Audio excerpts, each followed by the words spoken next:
A couple months ago, I was shopping for an Airbnb and I found an Airbnb that I wanted. I'm actually recording this in an Airbnb right now, but I found an Airbnb that I wanted and I reserved the Airbnb. Now, what I didn't realize what was going to happen was they took a huge deposit, which I didn't really think that was a big deal because I was going to take that Airbnb anyways. The Airbnb was listed as a 3-bedroom. I needed a 3-bedroom Airbnb. And then that same day, as soon as I made that reservation, the host messaged me saying essentially that the 3rd bedroom wasn't a real bedroom. It was just a den and it wasn't a real room. So that wasn't going to work for me. So I said, okay, this is not the right Airbnb for me. I want to cancel the reservation. And they said, sure, you can cancel the reservation, but the $5,000 deposit you paid is non-refundable and you can't get that back. This was like a matter of hours of me making this quote unquote reservation. Now, I was a little bit confused because number one, that's not what you advertised. Number two, I just made this reservation. And number three, there was no back and forth. I thought I was just reserving the days. So I just didn't understand how that process worked. So I tried to file for a refund. The host refused to give it to me. I talked to Airbnb. Airbnb said that they can't do anything because it was against the host's policies. Now, that seemed a little strange to me. So I called up my credit card company. I told them what was going on. And they said, don't worry, Mr. Singh, we'll take care of it. And that $5,000 deposit that I paid was refunded to me by my credit card company pretty soon. I don't know if it was a number of days, maybe it was a week, but it was pretty soon that they got that money from me back. And then the credit card company then went after Airbnb and they got the money back for me. So I like credit cards because credit cards offer a lot of perks. But if you have to pay interest on your credit card, you are using your credit card the wrong way, and you are the one that's paying for everybody else's perks. See, credit cards are just a medium of exchange. When I go out and I buy something, if I want to buy a microphone, a laptop, I want to buy anything, I can pay it with cash, I can pay it with a debit card, or I can pay it with a credit card. I guess I could also pay with a check. But I like credit cards because, well, I know how to spend money. I'm very disciplined with my money, and credit cards give me perks. Now, I want to make sure I clarify this. I love Dave Ramsey.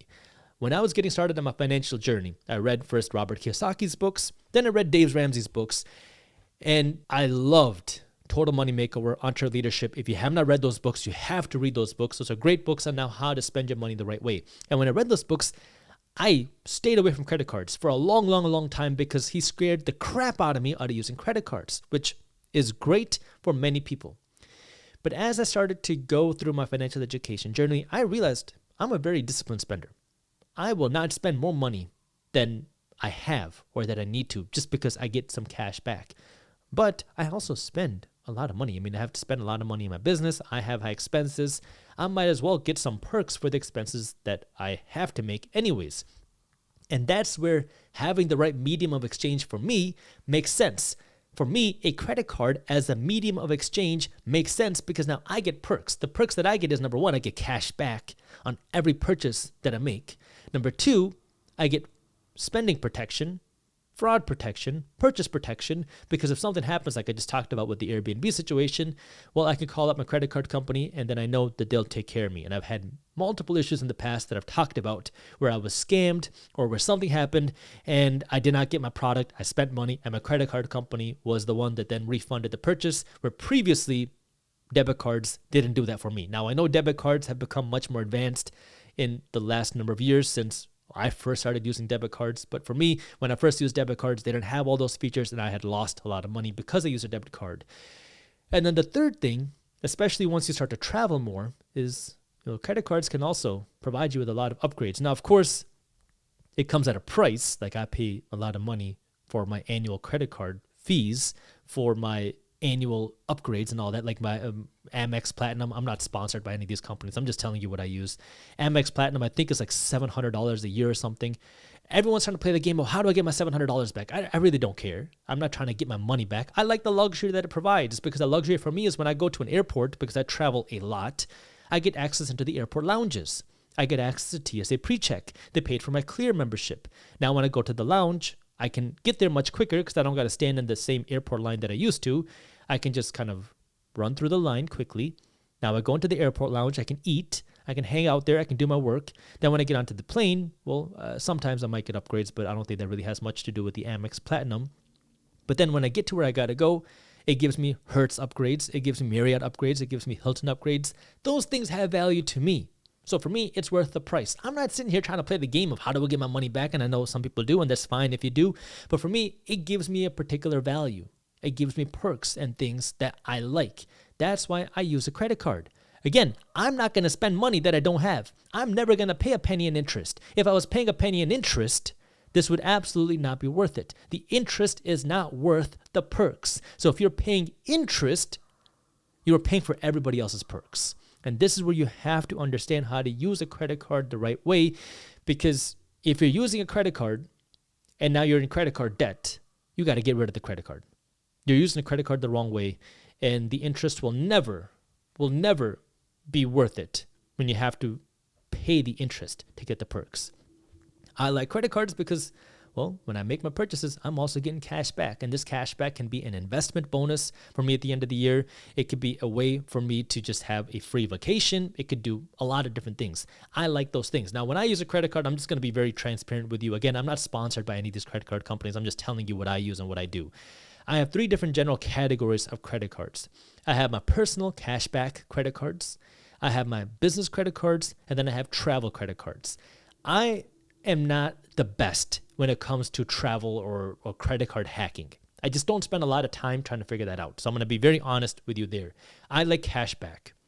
So when I have my personal expenses, when I go out and I go pump gas or go get groceries or do my personal expenses, I'm just going to put that on my personal credit card, which is going to give me the best cash back. That's all I'm looking for, period. I don't really care about all the other stuff. I'm just getting cash back for my expenses because I like the cash back and I like the purchase protection, period. When it comes to my business, same thing. I have separate sets of business cards for my businesses, my real estate investment businesses, entities, my businesses here, Briefs Media, Minority Mindset, all have their own credit cards. Now those credit cards, again, my goal is just cash back. I have a lot of expenses in my business, whether it's advertising, whether it's softwares, technologies, everything in between. There's a lot of expenses that are needed. Put those on the credit card because I have to make those expenses as it is, but I get 2% cash back for every dollar that I spend. So if I spend $100,000 over the course of a year, that's $2,000 in cash back for doing nothing except making the expenses that I had to make anyways with a credit card. The third thing are my travel credit cards. Now with these travel credit cards, I have fees on these cards. Now again, some people like to play that game of trying to hack the credit card. How do you get the best value out of it? For me, it's just a luxury. I pay for luxury things because it provides the value to me. The value to me with my travel cards is number one, getting access into the travel lounges, getting through TSA pre-check and clear, and then having access to upgrades, things like rental car upgrades, having things like hotel upgrades. I use those hotel upgrades a lot. I have spent a lot of nights in hotels in the past couple of years. And it's kind of funny because more than a couple of years ago, I don't know how many years ago, we'll go back a number of years where I used to go, and when I used to go and try to find a hotel, the number one thing that I would look at is the price. I'm going to jump back into the video in just 1 second, but before we do, if you are an investor and you're looking for an easy and free way to stay up to date on what's happening in the top financial news, from the economy to the housing market to the stock market to the crypto market to the global economy, then you have to check out Market Briefs. Market Briefs is my free financial newsletter that I created that will keep you up to date on what's happening in the financial news. You can read the newsletter in less than 5 minutes every morning. It's a fun and easy to read email, and it's completely free. So if you haven't joined Market Briefs yet, I got the link to how you can join down in the description below. Red Roof Inn, whatever it was, the cheapest hotels that I could find on the side of the highway for $29 a night, $39 a night, maybe $49 a night, and then we'd pack as many people as possible into that one hotel room. I never cared about which hotel beds were there. I never cared about what the rooms looked like. I just wanted a place to sleep that wasn't going to cost me money. And then fast forward a few years, I remember this very vividly because it was the weirdest thing ever. My wife and I went to Chicago, and we stayed in this place called the Embassy Suites. And this was like right around the time we had just gotten married, and we stayed at the Embassy Suites. And I was like, dude, I went to my wife and I was like, did you sleep okay last night? She's like, yeah. I was like, yeah, me too. I slept really good. Like I never slept good in hotel beds ever. And I was like, I fell asleep and I stayed asleep the entire night, and I just woke up and I was like, I feel really good. She was like, yeah, that was really weird. Now, so that happened. Then we were getting a new mattress for our house, and we were talking about which mattress to get. And it was kind of funny because I still remember the Embassy Suites bed. And I was like, dude, something was up with that bed and that mattress because I slept really good. So true story, I called up the Embassy Suites in Chicago and I asked them which mattresses they have. The lady who picked up the phone, the receptionist, was really confused and she was like, check our website. And what I realized was I wasn't the only one asking these questions. And I started realizing that Embassy Suites has their own line of mattresses that they use. And I saw that certain hotel brands like Hotels and Marriott's carry a certain standard with which mattresses they use. So now I was like, whoa, I did not know that. Some hotels really care about the sleep that their guests get. Now, me as a business person, as an entrepreneur, when I have a lot of things to do, it helps when I get a good night of rest. So maybe it's worth it for me, instead of paying the $29 or $39 a night for the motel or hotel, for me to just pay the $200, $250 a night, $300 a night, maybe $500 a night, whatever it might be, for a nicer hotel room. That way I get a nicer bed. And before, that was like the craziest decision. Why the heck would I pay $300 a night for a hotel when I can get a hotel for $30 a night? It made no sense to me. But then I realized that the quality of your sleep matters. And that was when I realized, oh, it's kind of nice staying at nicer hotels, which didn't make sense to me before. And now with certain credit cards, you can also get free upgrades when you stay at some place like a Hilton or a Marriott. So for me, now, because I like to get a good night of sleep when I go to a hotel, I like the upgrades because I would get more space. I have maybe sometimes a suite for free or for a free upgrade because I have that credit card. So that has value to me. But again, it has to be in the right stage of where you are in your career and in your life. And if you're in a stage in your career where you can't manage your credit cards, you can't spend your money correctly, you can't control your spending, don't get a credit card. What are you talking about? It's not worth it. Stop spending money that you shouldn't because you think that it's a money printing piece of plastic. Stop that. Don't get a credit card. If now you feel like you are at a stage where you can control your spending, well, start by getting a free credit card. That's going to give you some cash back. That's going to give you that purchase protection. That's going to give you some of those rewards. Start doing that. As you start to grow, if you have a business, you can obviously get your own business credit card. But then if you keep growing and you start to build more wealth and you start to travel more, well, then you can look at potentially getting a travel card for yourself as well. Now, there's travel cards that are free as well. I don't know too much. I'm not a travel card hacker, okay? There's other people on the YouTube that do it way better than I do. So I'm not going to sit here and try to do an analysis of credit cards here. But there are some free travel cards out there that will allow you to get some benefits without having to pay an annual fee. Some will be maybe $100. It starts to kind of grow from there where you can find the right credit card for you. But it has to be at the right stage of where you are. If you're struggling to make your bills and now you're trying to figure out what's the best travel card to spend money on, you're looking at it the wrong way. First, control your spending. Then work to build your wealth. Start investing your money. Then, as you start to build that wealth, now you can start looking at things like luxury, right? Luxury is not, you don't start making money and then figure out, oh, what's the best luxury item I should get? No, you got to make money. You got to invest your money. You got to build your wealth. Once you build some wealth, now you can start looking at luxury. The mistake that so many people make is to start spending money on luxury before they even make any money. And that's what gets people so caught up into that system of getting into credit card debt or getting into debt, is you want the nice things today before you have earned it. And luxury is great. It's awesome. It's nice to be able to sit and have comfort when you fly. It's nice to be able to have a nice rental car. It's nice to be able to have a nice hotel. But you got to do the things you got to do before you can get there. Don't sacrifice your wealth just so you can have a nice rental car or a nice hotel for 2 nights. Work your way there and figure out when is the right time for you to start spending money on the nicer hotels. And this is where, again, it goes back to just understanding you, what's important to you right now.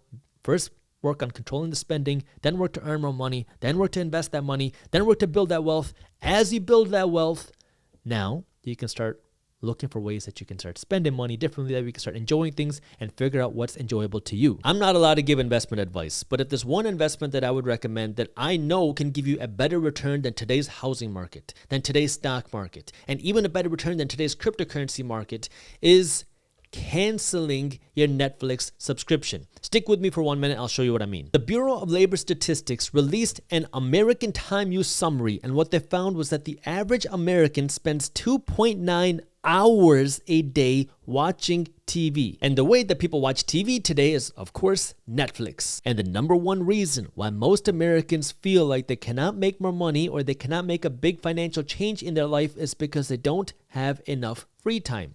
They say it takes 10,000 hours to become a master at anything. Well, if you spend 50 hours doing one thing, I can guarantee you're going to become pretty good at that one thing. And if you spend 500 hours learning and experimenting and trying one thing, you're going to become really good at that one thing.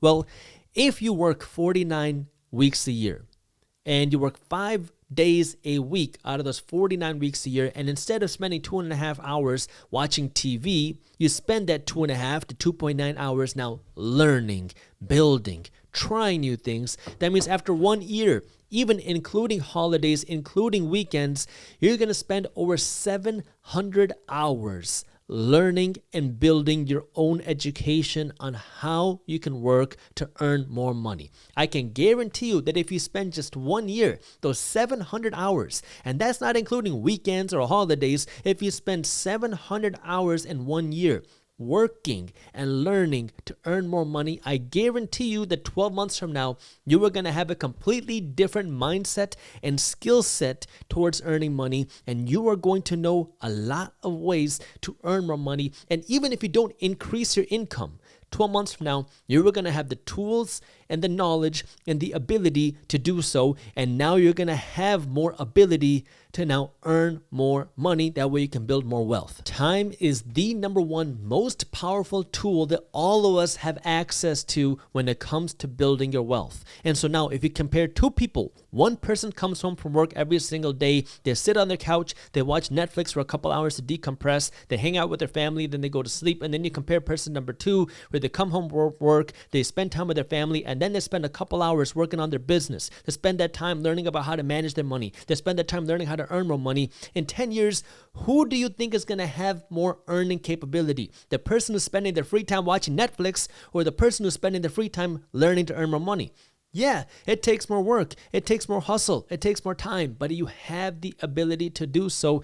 And if you now can cancel that Netflix subscription, you are going to free up that free time, the most valuable asset that you have access to. That way now you can reallocate that access, not the money. I'm not worried about the $15 a month. I'm talking about this 2 to 3 hours a day that the average person is spending watching Netflix. If you can reallocate that asset, it costs you nothing to do so, but it can completely change the trajectory of your life, your money, and your wealth if you start learning. Because once you start learning, you can also start earning. But you can't do that unless you start learning and you start trying things. And that's not possible unless you have the ability to do so. I have made a lot of different investments in my career. I've invested in real estate. I've invested in stocks. I've invested in startups. I've invested in gold. I've invested in cryptocurrencies. But the one investment that has given me the best return out of all the investments that I made, and I started investing in real estate when prices were at the rock bottom after the 2008 crash.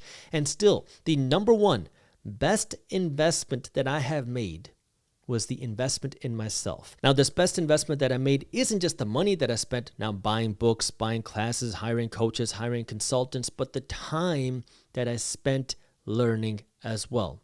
I didn't grow up learning about money. I didn't grow up learning about entrepreneurship. I didn't grow up learning about financial education. All of these things were forbidden for me. I grew up in a very strict, traditional Indian household where I had to go out and become a doctor. In fact, I could either become a doctor or I could become a failure.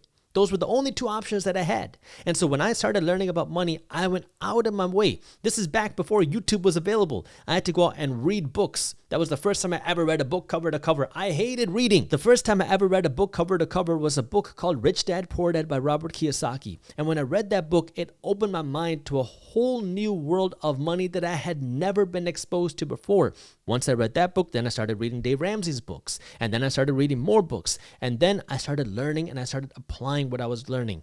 And this is where now Being willing to spend that time, not just reading, but also doing, can change the trajectory of your life. And yeah, it can be very hard. When I was going to law school, I didn't want to go to law school. I went there to make my parents happy. I was going to law school, but at the same time, I knew I didn't want to be an attorney. I went through law school. I became a licensed attorney, and I have never worked a day as an attorney. And the reason why is because when I was in law school, my time was spent trying to figure out what the heck I was going to do. So now I'm in law school, I'm working on my business, and that was a lot of time before classes, after classes. I was running a stock company at the time. I also started my YouTube channel around that time. And so then I also started taking acting classes. I started taking a evening acting class to start learning how do I talk in front of a camera, because I had never done anything like that before. And so now I'm spending my time doing all these different things, and I'm also working to invest in real estate. I also got my real estate salesperson's license. I was doing everything that I possibly could to learn, because that was how I learned. I learned by doing. And I knew that this was my opportunity to learn and do something, because I wanted to achieve something different. And so now if you want to be able to earn more money, or invest better, or get better returns, or build more wealth, you have to invest more in yourself. They say that, when there's a will, there's a way. We all heard that statement before, but that's such a vague statement. What the heck does that even mean? When I used to go and guest teach in Detroit Public Schools, it's a very rough school district, smart kids, many times in tough situations.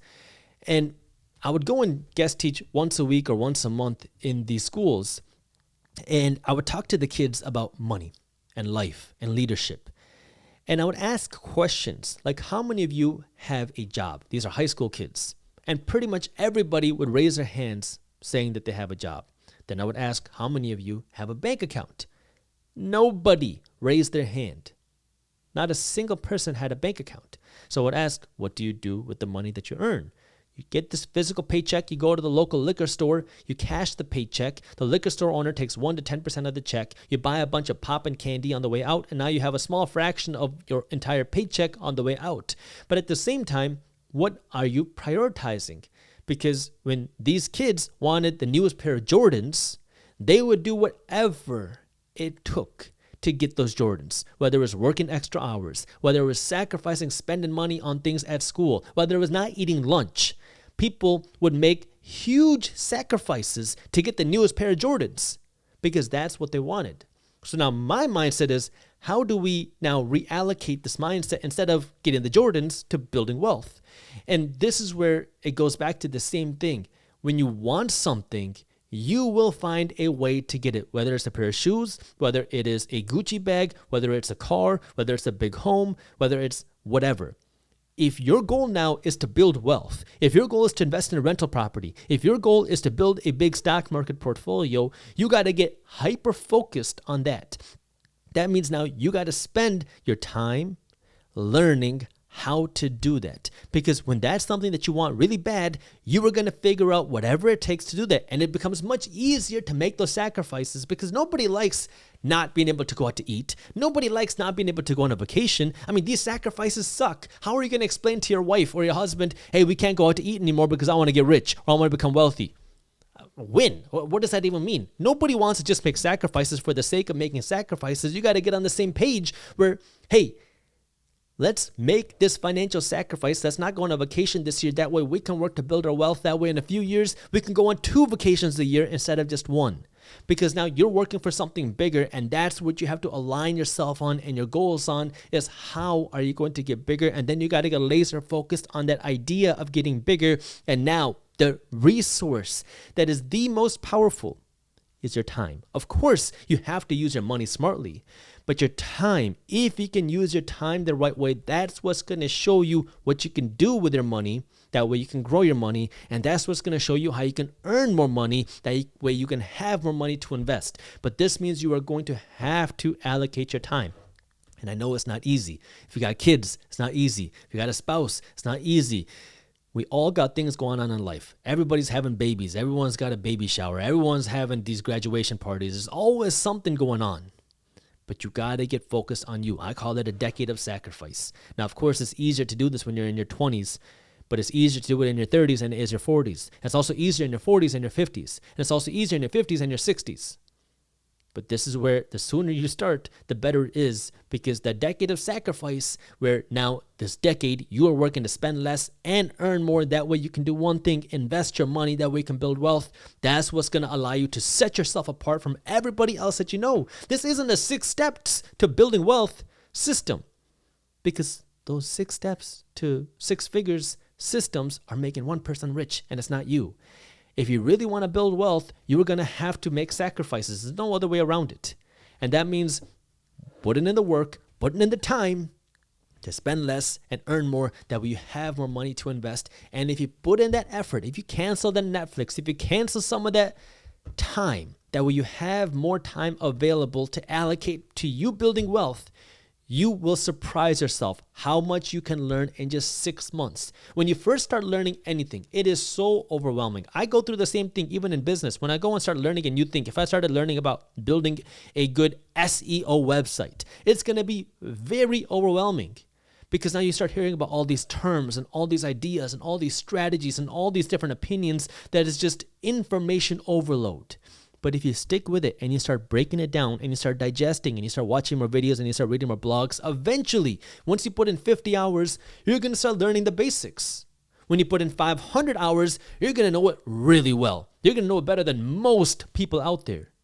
And it takes the time and the dedication to be able to do that. Now you can change it from building an SEO website to learning how to build a business, to learning how to earn more money, to learning how to invest your money better, to learning how to invest in real estate, to learning how to invest in real estate without a ton of money, to learning how to invest in stocks. It doesn't matter what it is, but you have to start reallocating your time. If you've been subscribed to my channel, you've probably heard the saying, pay yourself first, that you got to pay yourself first before you go out and make everybody else rich. Because, well, now when you invest your money before you go out and spend your money, now you can make yourself rich first. Well, it's the same thing with your time. Spend your time on you first before you spend your time on everything else. Now, of course, you got to spend time with your family, your spouse. I get that. But I'm talking about the Netflix time, because that's time that's just killing your brain cells.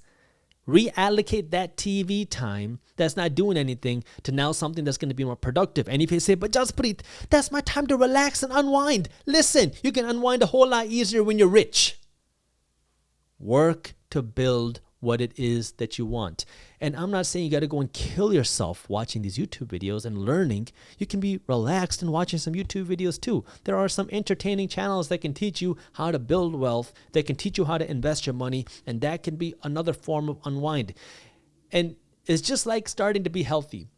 When you go from eating donuts and Twinkies and Ho-Hos every day, and then you start eating a salad, it's going to taste like crap. But once you start eating salads, you're going to realize, oh, you can make a salad taste pretty good. And then you start liking the taste of the healthy food options, and then the unhealthy food starts to taste bad, because now you've changed your palate. You've changed the way that your tongue likes food. It's the same thing with your time.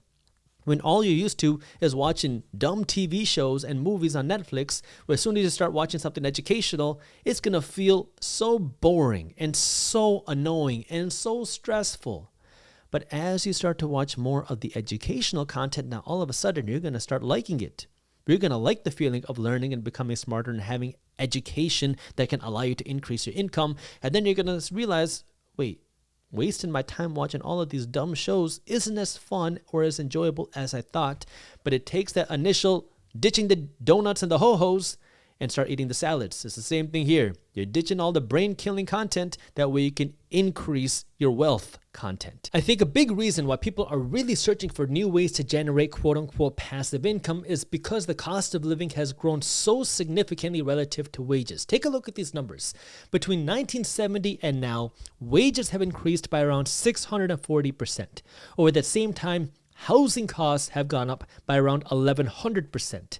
Car prices have gone up around 1,500%, and public university prices have gone up by around 1,900%. When you see these numbers, naturally you can understand why people need more money to survive. You hear stories of your parents and your grandparents talking about how, oh, back in my time, I used to work a job. My wife didn't have to work, and I had enough money to fund my lifestyle. Well, today, that system doesn't work. Now you have 2-income households, and people are still struggling to survive because households' incomes have risen, but they haven't risen fast enough to keep up with the cost of living. And notice that when I showed you these numbers on the screen, I said household incomes, not your average wages. Household incomes are looking at both parties who are potentially earning an income. And back in the 1970s, it was one income generating the household income. Today, it's two incomes generating the household income, and people are still struggling to survive.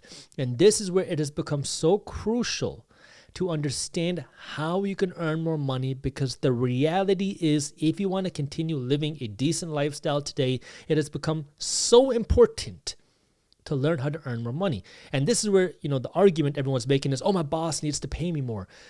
Well, if they're not, you can ask for more money, but if they don't give it, you also need to find an alternative. Complaining, crying, kicking, screaming is not going to fix it. And this is where you have to understand the reality of what's going on in the economy. Now, I've talked about what has caused this. The cause of this is the inflation, because in the early 1970s, we had our dollar stripped from the gold standard, meaning the dollar was no longer tied to gold. The government could spend whatever amounts of money it wanted. The Federal Reserve Bank, which is a central bank here in the United States, could print an unlimited amount of money, which meant that the value of our dollar started to drop, causing the price of things to go up. When we started to see that happen, well, naturally the prices of things rose, and that's what then caused the inflation that we've been seeing over the last number of decades, and especially the last few years. All the money printing has devalued our currency, causing the price of things to go up, making it more difficult for people to survive off of one income, and now even two incomes, which means if we fast forward now 10, 20, 30 years, what is it going to be? Is it going to be enough for people to survive off of one income like it was in the 1970s? Is it going to be the same like it is today, where people need two incomes to survive? Or will it be four income households, as in two people need two jobs each in order to survive? Now, you can guess and pick whichever it might be, but this is what I'm trying to get you to understand is, well, instead of trying to hope that things are going to go back to how it was in the 1970s, understand the trend. Inflation has made the cost of living rise faster than wages. Period. The cause of this is all the money printing because of the Federal Reserve Bank and the spending by the government. Unless the government stops spending so much money, which doesn't look like it's going to happen, and unless the Federal Reserve Bank says we're not going to keep printing any more money, which doesn't look like it's going to happen, we're going to continue seeing what we've been seeing over the last 50 years. So now, as you project out for the later parts of your career, what's going to happen? Well, if the cost of living keeps rising, you are going to need more income. And which means you want to start preparing for this today. And I know this is not something that most people want to hear, but I'd rather you learn this sooner rather than later. That way you can prepare and take better care of your family. Right? My goal here isn't to make friends. My goal here is to help you be better with your money. That way you can make more wealth for yourself, your family, and your community. And this is where understanding this inflation problem is not going away. Even if inflation goes back down to 2%, it's still there. And that means the cost of living is going to keep rising. And, well, if your wages are not keeping up, you're going to see the value of your earnings, the buying power of earnings continue to drop, and the buying power of your savings continue to drop while the prices of things keep rising. So now, how do you earn more money? Well, there's a lot of ways you can do this. And thankfully, today, there are more opportunities than ever before. And this requires, number one, your interest, and number two, your work ethic, because it is going to require more time on your part. Now, if you want to do it from your job, you can try to find ways to earn more money from your job. Maybe you work for a raise, you work for a promotion, maybe you work to get some more hours, maybe you work to do more at your job, that way you can earn more money. Maybe you work to get a second job, that way now you can really work to earn more money today. And you don't have to do this permanently for the rest of your life, because I call it the decade of sacrifice. The way that you build wealth is by owning assets, period. It's not by saving a lot of money, because your savings are losing value to inflation. And as soon as you start spending your savings, the savings amount decreases. It's not through your salary, because if you break your leg and you can't go to work, well, you no longer get a salary. The way that you build wealth is by owning investments, because these investments can continue to pay you even when you're not working. And as you see more inflation, that generally benefits investments. Now, if you see a recession, of course, investment values can go down, but that also creates good buying opportunities to own and buy more investments. So now, how do you get more investments? Well, you got to spend less, or you got to earn more, or both, that we have more money to own these investments. And right now, if you're seeing what's going on with the cost of living, well, people need more money to survive. Now, how do you build your own wealth? Because you can't just spend all of your money and not put money away to build your wealth, even if the cost of things are rising, right? People are looking at what's happening right now. They're saying, oh my God, if student loans have to start again and I have to pay more money to my student loans, I'm not going to be able to invest my money anymore. You cannot make that sacrifice. You still have to continue building your wealth no matter what's happening in the outside world, which means you're going to have to figure out either A, how do you spend less money, or B, how do you earn more money, or C, how do you spend less and earn more money? That way you have more money to invest. Period. If you want to build wealth, you will have to do that because nobody else is going to do it for you. I hate to break it to you, but Social Security is not going to be enough for you to retire. And your 401k is not enough for you to retire. Even the founder of the 401k has come up publicly and said that the 401k has gone awry because so many people are relying solely on the 401k to retire. And it was never intended to be your sole retirement plan, which means you're going to have to invest more money. Period. That is your way out. You got to spend less. You got to stop playing the spending game of financing the brand new car. You got to stop playing the spending game of constantly having the new Gucci. You got to stop playing the spending game of having the nice stuff right now, so you have more money to invest, and also work to earn more money. That way you can go out and invest more aggressively. So now, how do you earn more money? Back to the original question, because if things continue to go down the path that we've been seeing happen the last number of decades, how can you access more money? Well, we talked about how to do it from a job.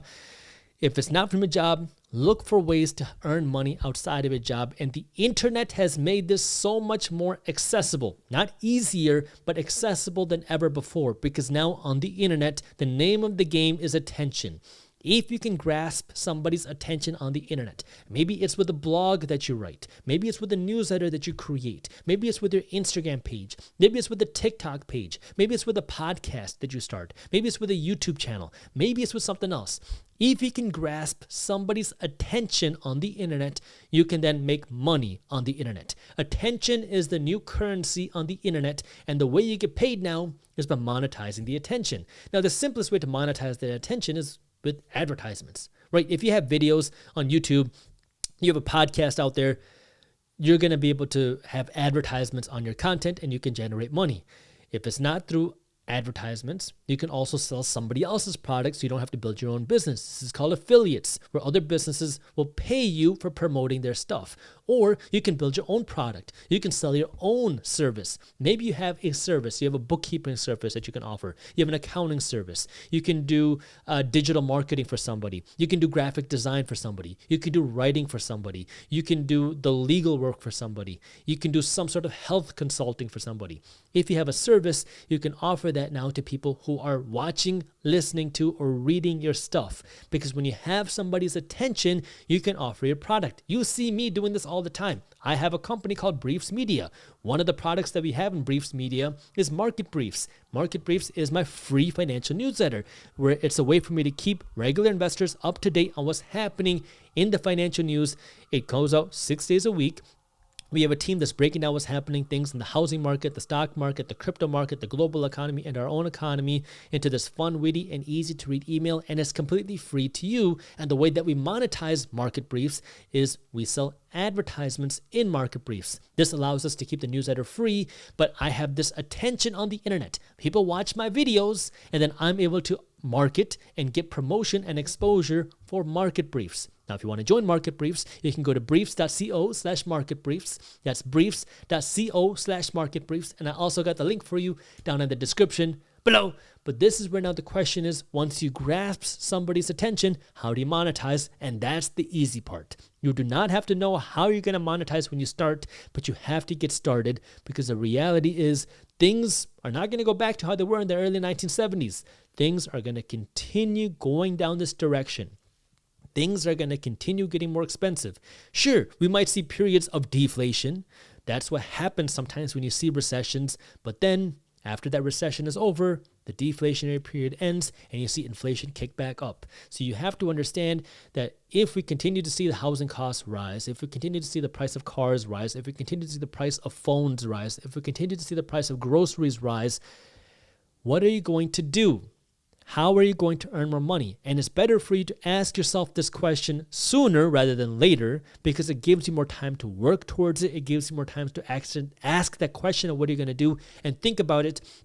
And this is why I keep saying that the best investment that you can make right now is by canceling your Netflix subscription. Not so you can save $15 a month, but so you can save 2 to 3 hours of your time every single day. That way you can reallocate this time to, number one, learning about how you can earn more money. There's tons of videos on YouTube. There's tons of blogs on the internet. There's tons of people on the internet teaching this for free.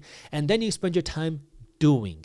Try things. That is the best education. Then, of course, once you start doing things, invest in your own education. Buy classes, buy coaching, buy that stuff because it will teach you lessons. Just don't get into all the gimmicky, hypey stuff. Learn lessons from people that are actually doing what they teach, but invest in yourself. And number one, it starts by learning. Then you got to do, then you got to fail, then you got to keep learning and doing more. That's how you will learn. But you have to get started. Listen, I had no idea that I was going to have a YouTube channel that has over 1 million subscribers on it. That was never my intention or my thought when I first got started. But I stayed consistent with my content year after year after year. I've been on YouTube for a long time. Look at my early videos. My videos sucked. But I learned and I improved. And that's what allowed me to build this platform, this minority mindset platform, which then became a funnel for businesses like Briefs Media. So this is where now, if you want to be able to earn more money, you can't just copy what anybody else does because it's too late for that. But you can learn and apply because the reality is you're going to need more money to, number one, fund your lifestyle, and then number two, to continue to be able to invest and build your wealth, because the last thing that you want to see happen is then you start sacrificing your opportunity to become wealthy because you just want to keep funding your lifestyle. Do not let that happen. We're seeing that happen everywhere. Use this as an opportunity to start learning, to start earning. That way you can continue building your wealth, because that wealth is what's going to give you the opportunity to fund your family the way that you want. It's going to give you the ability to help your community the way that you want. And it's going to give you that financial freedom to fund your lifestyle the way that you want. Every quarter, I sit down with my employees and we do a one-on-one where we talk about 3 things. We talk about things you did well. We talk about things that you can work on, and then we talk about different ways that you can dominate, because every single person, I don't care how good you are, has places where they can improve. And what I want to do in this video is go over 6 places that I want you to work on. That way you can dominate in your life too. Number 1, stop comparing yourself to underachievers and build a reputation for being an overachiever. Oh, but Jaspreet, my cousin Bunty, he works so little and he's able to get by. I wonder if I can work less than my cousin Bunty. Look, you got to start building that reputation for being an overachiever, because if you can do that, it's going to hold you to a higher standard and it's going to push you to want to do more. You want to fulfill the expectations of others and you want to exceed the expectations of others. If people think that you're a lazy person who doesn't work, you're going to want to fulfill that expectation and show people that you're lazy and don't work.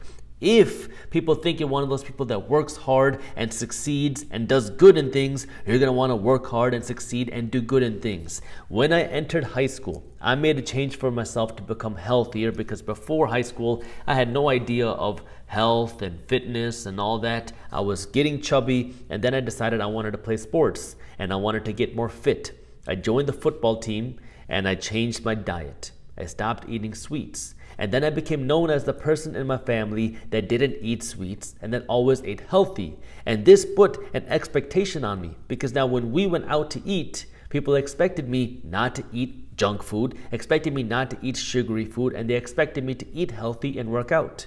And guess what? It forced me to do that, because now I didn't want to let people down. I wanted to show them that, yeah, you're right, I have those expectations. And this can work in the benefit or in the negative. In the benefit, it made me want to be healthier. It made me eat healthier. It made me want to work out more. It made me want to achieve the fitness goals that I was talking about. But if you build a reputation for being that lazy bum, for being the person that eats like crap, for being the person that doesn't achieve anything, then you're going to want to show the world that that's what it is too. And it can be hard to break out of it. But this is where you got to understand, what expectations do you want to set for people? Because if you set the expectations that you're going to succeed, that you are going to win, that you are going to be the best, that you're going to be healthy, that you're going to be happy, it's going to force you to continue to do things to achieve what it is that you set yourself out to do.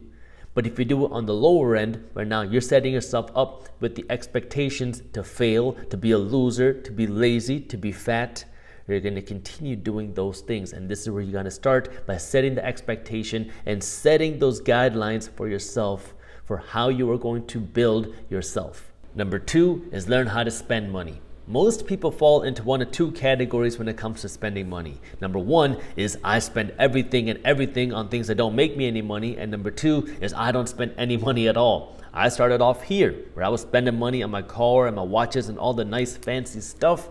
And then I realized that I wanted to be financially smart. I wanted to build wealth. I wanted to do this stuff that I had never heard of or thought that I could have before. So then I went the opposite direction.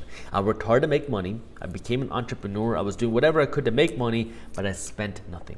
I didn't go out to eat at restaurants. I didn't go on vacations. I wasn't buying fancy things. I wasn't buying clothes. I spent money on literally nothing. Unless I needed it to survive, I wasn't going to spend money on it. And what most people's definitions of needs were my definitions of wants. If I had holes in my shoes, people would say that I needed a new pair of shoes. But to me, no, that was just me wanting a new pair of shoes. So I stopped spending money completely.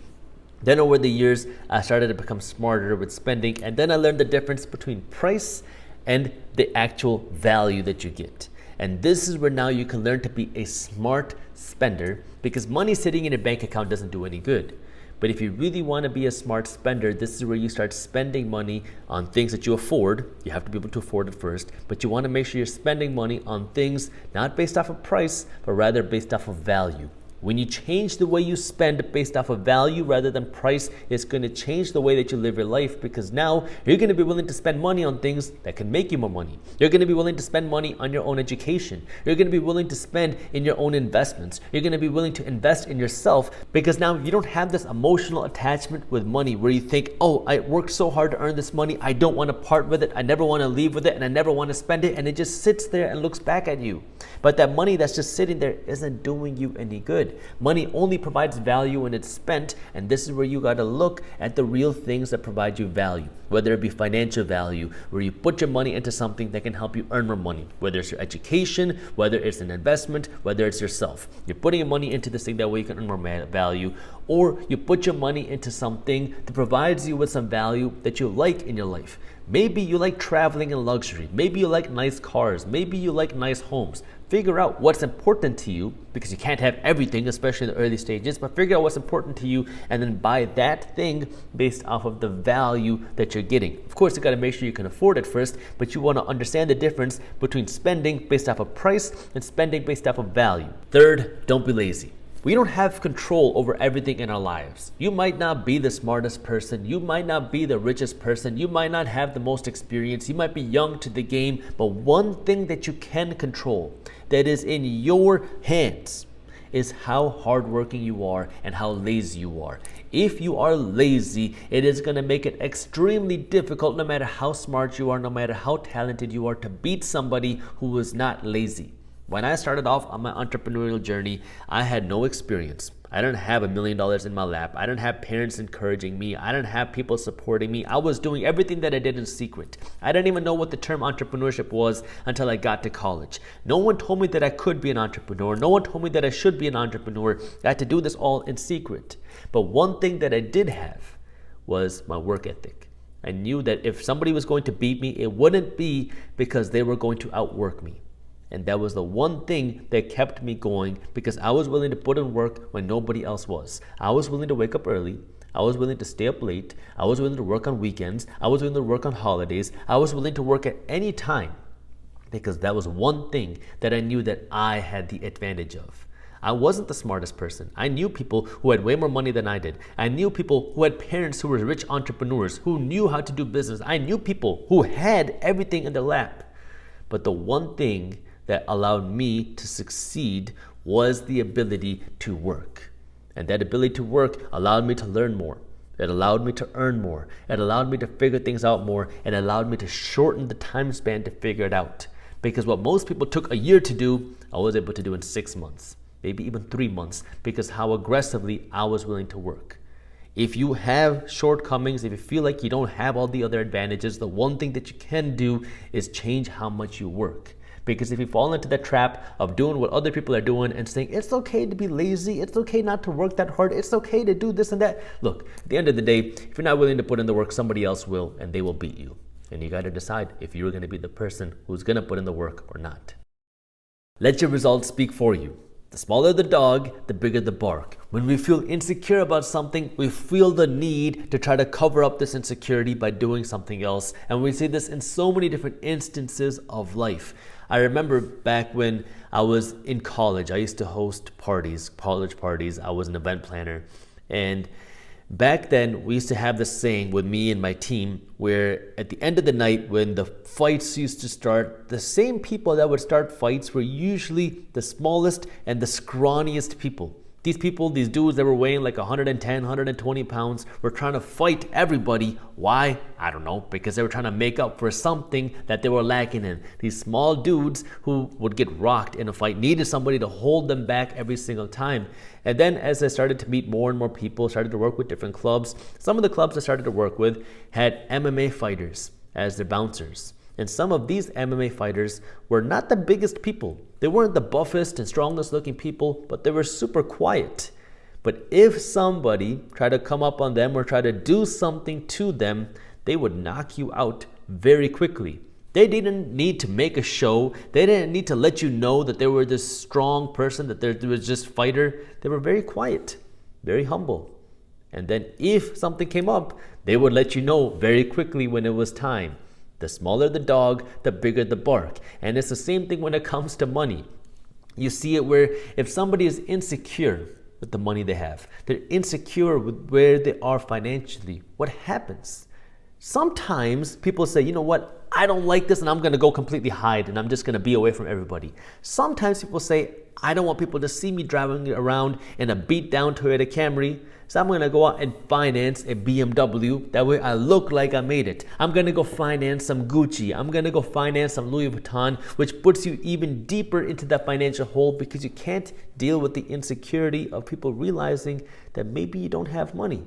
Or maybe you're putting your money to work into an investment, you're putting money to work into your business, and so you don't want to go out and splurge on these nice things. Or maybe you just don't want these nice things.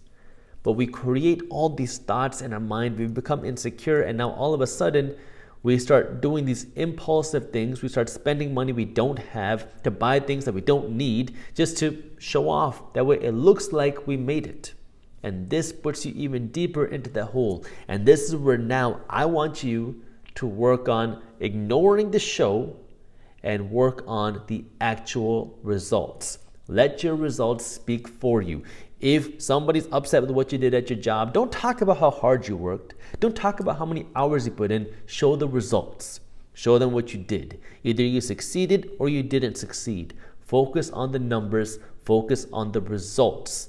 And do whatever it takes to get you there. Even if that means you got to make temporary sacrifices right now. Stop feeling bad for yourself. Don't talk about the effort. Don't talk about the work. Don't talk about how you tried. Talk about whether you did it or didn't do it. Number 5, expect less from others and expect more from yourself. There's this thing in the Indian culture, especially the traditional Indian culture, where people count gifts. They look at how much money somebody gave you for your birthday or for your wedding or for whatever, and then they expect you to give them the same amount back. You got to keep on tally. Oh, John gave me $50, Bunty gave me $100, and then when the next event comes for this person, you're going to give John that $50. You're going to give Bunty that $50 or $100 back. Whatever he gave you, you're going to give them back. And it creates all these expectations where if somebody doesn't give back what you gave them, now people get upset. Now people get angry. If you give more, now people feel like you're trying to show them up or do whatever. And this is where don't worry about what other people do. Focus about what you do. Focus on you. Give what you're able to give, not based off of what people give you. Do what you are able to do, not based on what people do for you. If you want to help others, do it with the intention of helping others. Don't do it with the intention of trying to get something back. If you want to work hard, do it with the intention for you working hard, not so you can just show it off on Facebook or Instagram or Snapchat that you're working hard. If you're trying to hit the gym and you're trying to get in shape, do it with the intention of you getting in shape, not just so you can show it off to your friends on Instagram that you're trying to work out. Do what you're trying to do for you. Don't do it for expectations from others. Don't do it for likes. Don't do it to get clout. Don't do it for all those other things. Start doing things for you. Expect nothing from them. Expect it from you. Because if you can please yourself, well, now you can live a happy and fulfilled life. And you're going to be able to do whatever it is you want to do to get whatever it is that you want, because you're not doing it for everybody else. You're doing it for you. but it starts with you understanding why you're doing it. Because if you're doing it for the likes, you're doing it to make people happy, you're doing it to get something in return, you're doing it for the wrong reasons.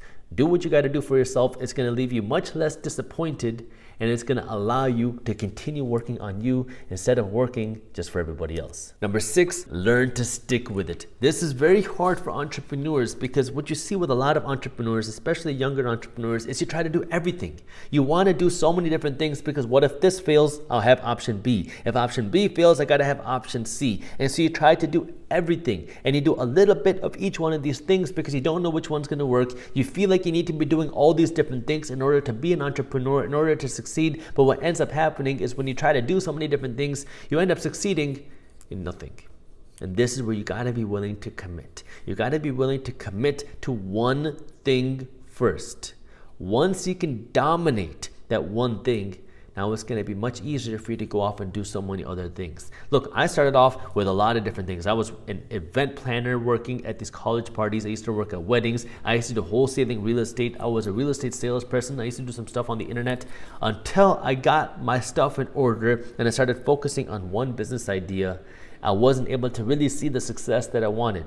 I started by only investing in real estate. Once I was able to build my establishment in real estate, then I started investing in other places. I had to start with one thing to really see success with it before I could start doing a second thing. And you might feel like you're doing more because I don't have enough time. That was the biggest concern for me, was I have a lot of free time and I don't have the ability to put it all into one business. But this is where understanding that there's so many different aspects to every different thing that you do. If you're working on one business idea, every business idea needs the same things. You got to get customers. You got to find a product. You got to figure out how you can make more money per product. You got to figure out how to market your idea. You got to figure out how you can get PR coverage. You got to figure out how you can optimize your sales. You got to figure out how you can build an email sales funnel. You got to figure out how to manage people. All these things are involved with every single business idea, but until you can build that one thing, that one cash cow, it's going to be impossible for you to do multiple different things. Now, once you build that one thing, now you can use that one thing as leverage to build the second and the third and the fourth, but you have to have one thing. And if you're taking your limited resources and you're spreading it across multiple different things, it's going to be impossible for any of them to work. And the argument is, well, if I try them all, one's got to stick, right? The problem is, if you try them all, none of them are going to stick. Start with one. Put your effort into it. Commit to it. Put in the time, the effort, the nurture that it needs in order to succeed, and then get that to work. If it really doesn't work, that's when you switch. But you have to be willing to commit and tell yourself that you're going to work on one thing first. We talk about building a business that's scalable. I've talked about that many times, where you want to build something that can grow, that doesn't necessarily need you. That's the definition of scalability, that it can grow and it doesn't necessarily need you to grow. But if you want that business to be able to grow and not need you to grow, you have to do things that can't grow. The CEO of Airbnb and the founder of Airbnb talks about this very openly, where the thing that allowed Airbnb to grow to where it is today was doing things that are not scalable. See, now when you talk about giving somebody a review, you can give somebody a 1-star review, it was complete crap. You can give somebody a 3-star review, it was average. Or you can give somebody a 5-star review, which is, it was an amazing opportunity, a amazing purchase, great thing. And what the CEO of Airbnb talks about is an 11-star review process, where in his mind, especially in the early stages, he wanted to create the opportunity for customers to be so blown away by his product, doing things that are unscalable, that way his early customers would fall in love with his company and his product. That way, in the future, the unscalable things will allow the company to scale. Let me show you his 11-star chart. Hypothetically, a 1-star in Airbnb would mean that you got to your Airbnb, nobody's there, you knock on the door and nobody opens. Now you're very upset and angry because it seems like a scam. A 3-star review would mean you get to the Airbnb, they didn't open the door at first, you had to wait 20 minutes, and then they finally let you in. You're a little bit upset, but you got the Airbnb, so it's okay. A 5-star review is you knock on the door, they open the door, the host lets you in, and everything is running just smoothly as you would expect. Things went just fine, but you're not going to go and rave to your friends about how amazing Airbnb was. You might just say the Airbnb was fine. A 6-star review in this instance would be you knock on the door, the host says, "Hey, I'm Reed, welcome to my house." And then they would show you around the house. On the table, there would be a welcome gift for you, a bottle of wine, maybe some candy. You open the fridge, there's some water. You go to the bathroom, there's toiletries there. They have just a bunch of things that you did not expect. They went above and beyond. That is a 6-star review, and now you're going to be much more likely to go out and tell your friends about it. A 7-star review is you'd go knock on the door, Reid Hoffman opens it, you get in and they say, "Welcome, here's my full kitchen. I know you like surfing. Here's a surfboard waiting for you. I book lessons for you. It's going to be an amazing experience. By the way, here's my car. You can use my car. There's this amazing restaurant in the city of San Francisco. You got a table there." And now you're like, whoa, that's way beyond what you expected. 7 stars. A 10-star review would be as soon as you get off the plane, there's 5,000 high school kids cheering your name with cards welcoming you to the country. You get to the front yard of your house and there's a press conference there for you, and it would just be a complete mind-blowing experience. And then of course, an even more over-the-top 11-star review would be you go to the airport and there's Elon Musk waiting for you saying, "We're going to space." That chart, by the way, is from a book called Masters of Scale. If you have not read that book, I recommend every entrepreneur go out and read that book. Now, what does this mean? Well, options number 10-star and 11-star are clearly a little bit too crazy and too expensive. You're never going to be able to ever make any money doing that. But what the CEO of Airbnb says is this is a good mental exercise to really play out what does an amazing experience look like and what does a completely over-the-top experience look like, and how can you create experiences, especially in the early days, which give your customers a 6-star, a 7-star, maybe an 8-star review. That way now your early customers are blown away by what you do. They go out and they tell all of their friends, they tell all their coworkers, they tell all of their family about the amazing experience they had with Airbnb, because that's what's going to allow you to build your loyal customers early on. Now, what does that mean? Well, financially, that means you might be losing money on some of these unscalable things because you're doing things that are not scaling. You can't go and keep spending money on every single customer and never make any money, but in the early stages, you want to make sure that your early customers are loving your product. You might have to spend more time talking to each one of your early customers to see what they like, what they don't like. Your time isn't scalable to do that. And when you're so focused on just making money, why in the world would you want to go out and spend money on something that's not going to give you a return? You already got the customer. Why go out and keep spending more money on them?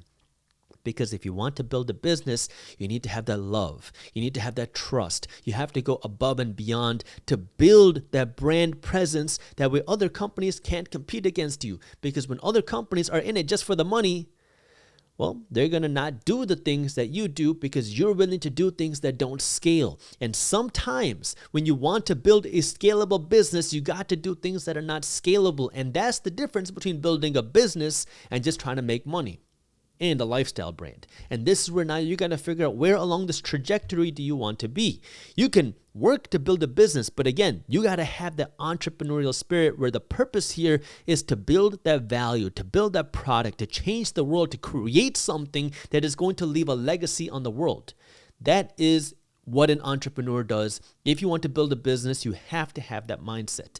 Then you have the lifestyle brands, which is I want to build a business that's going to fund my lifestyle and where I don't have to work too hard, where I just can kind of fund a decent lifestyle. I can have some nice things. Maybe I won't become super rich, but I'll have some nice things and hopefully I can have a decent lifestyle.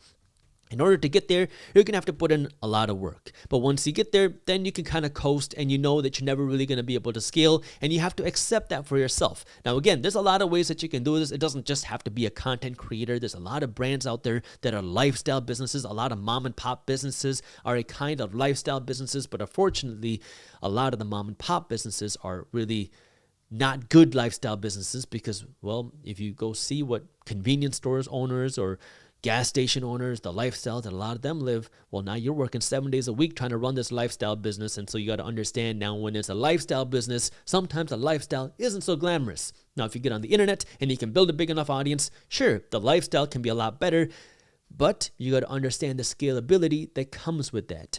And lifestyle businesses have their own kind of range of what work looks like the Kim Kardashian lifestyle business is 24 hours a day, 7 days a week, no holidays, because if she goes out of the house, someone's taking pictures of her, versus somebody who has 400,000 subscribers on YouTube.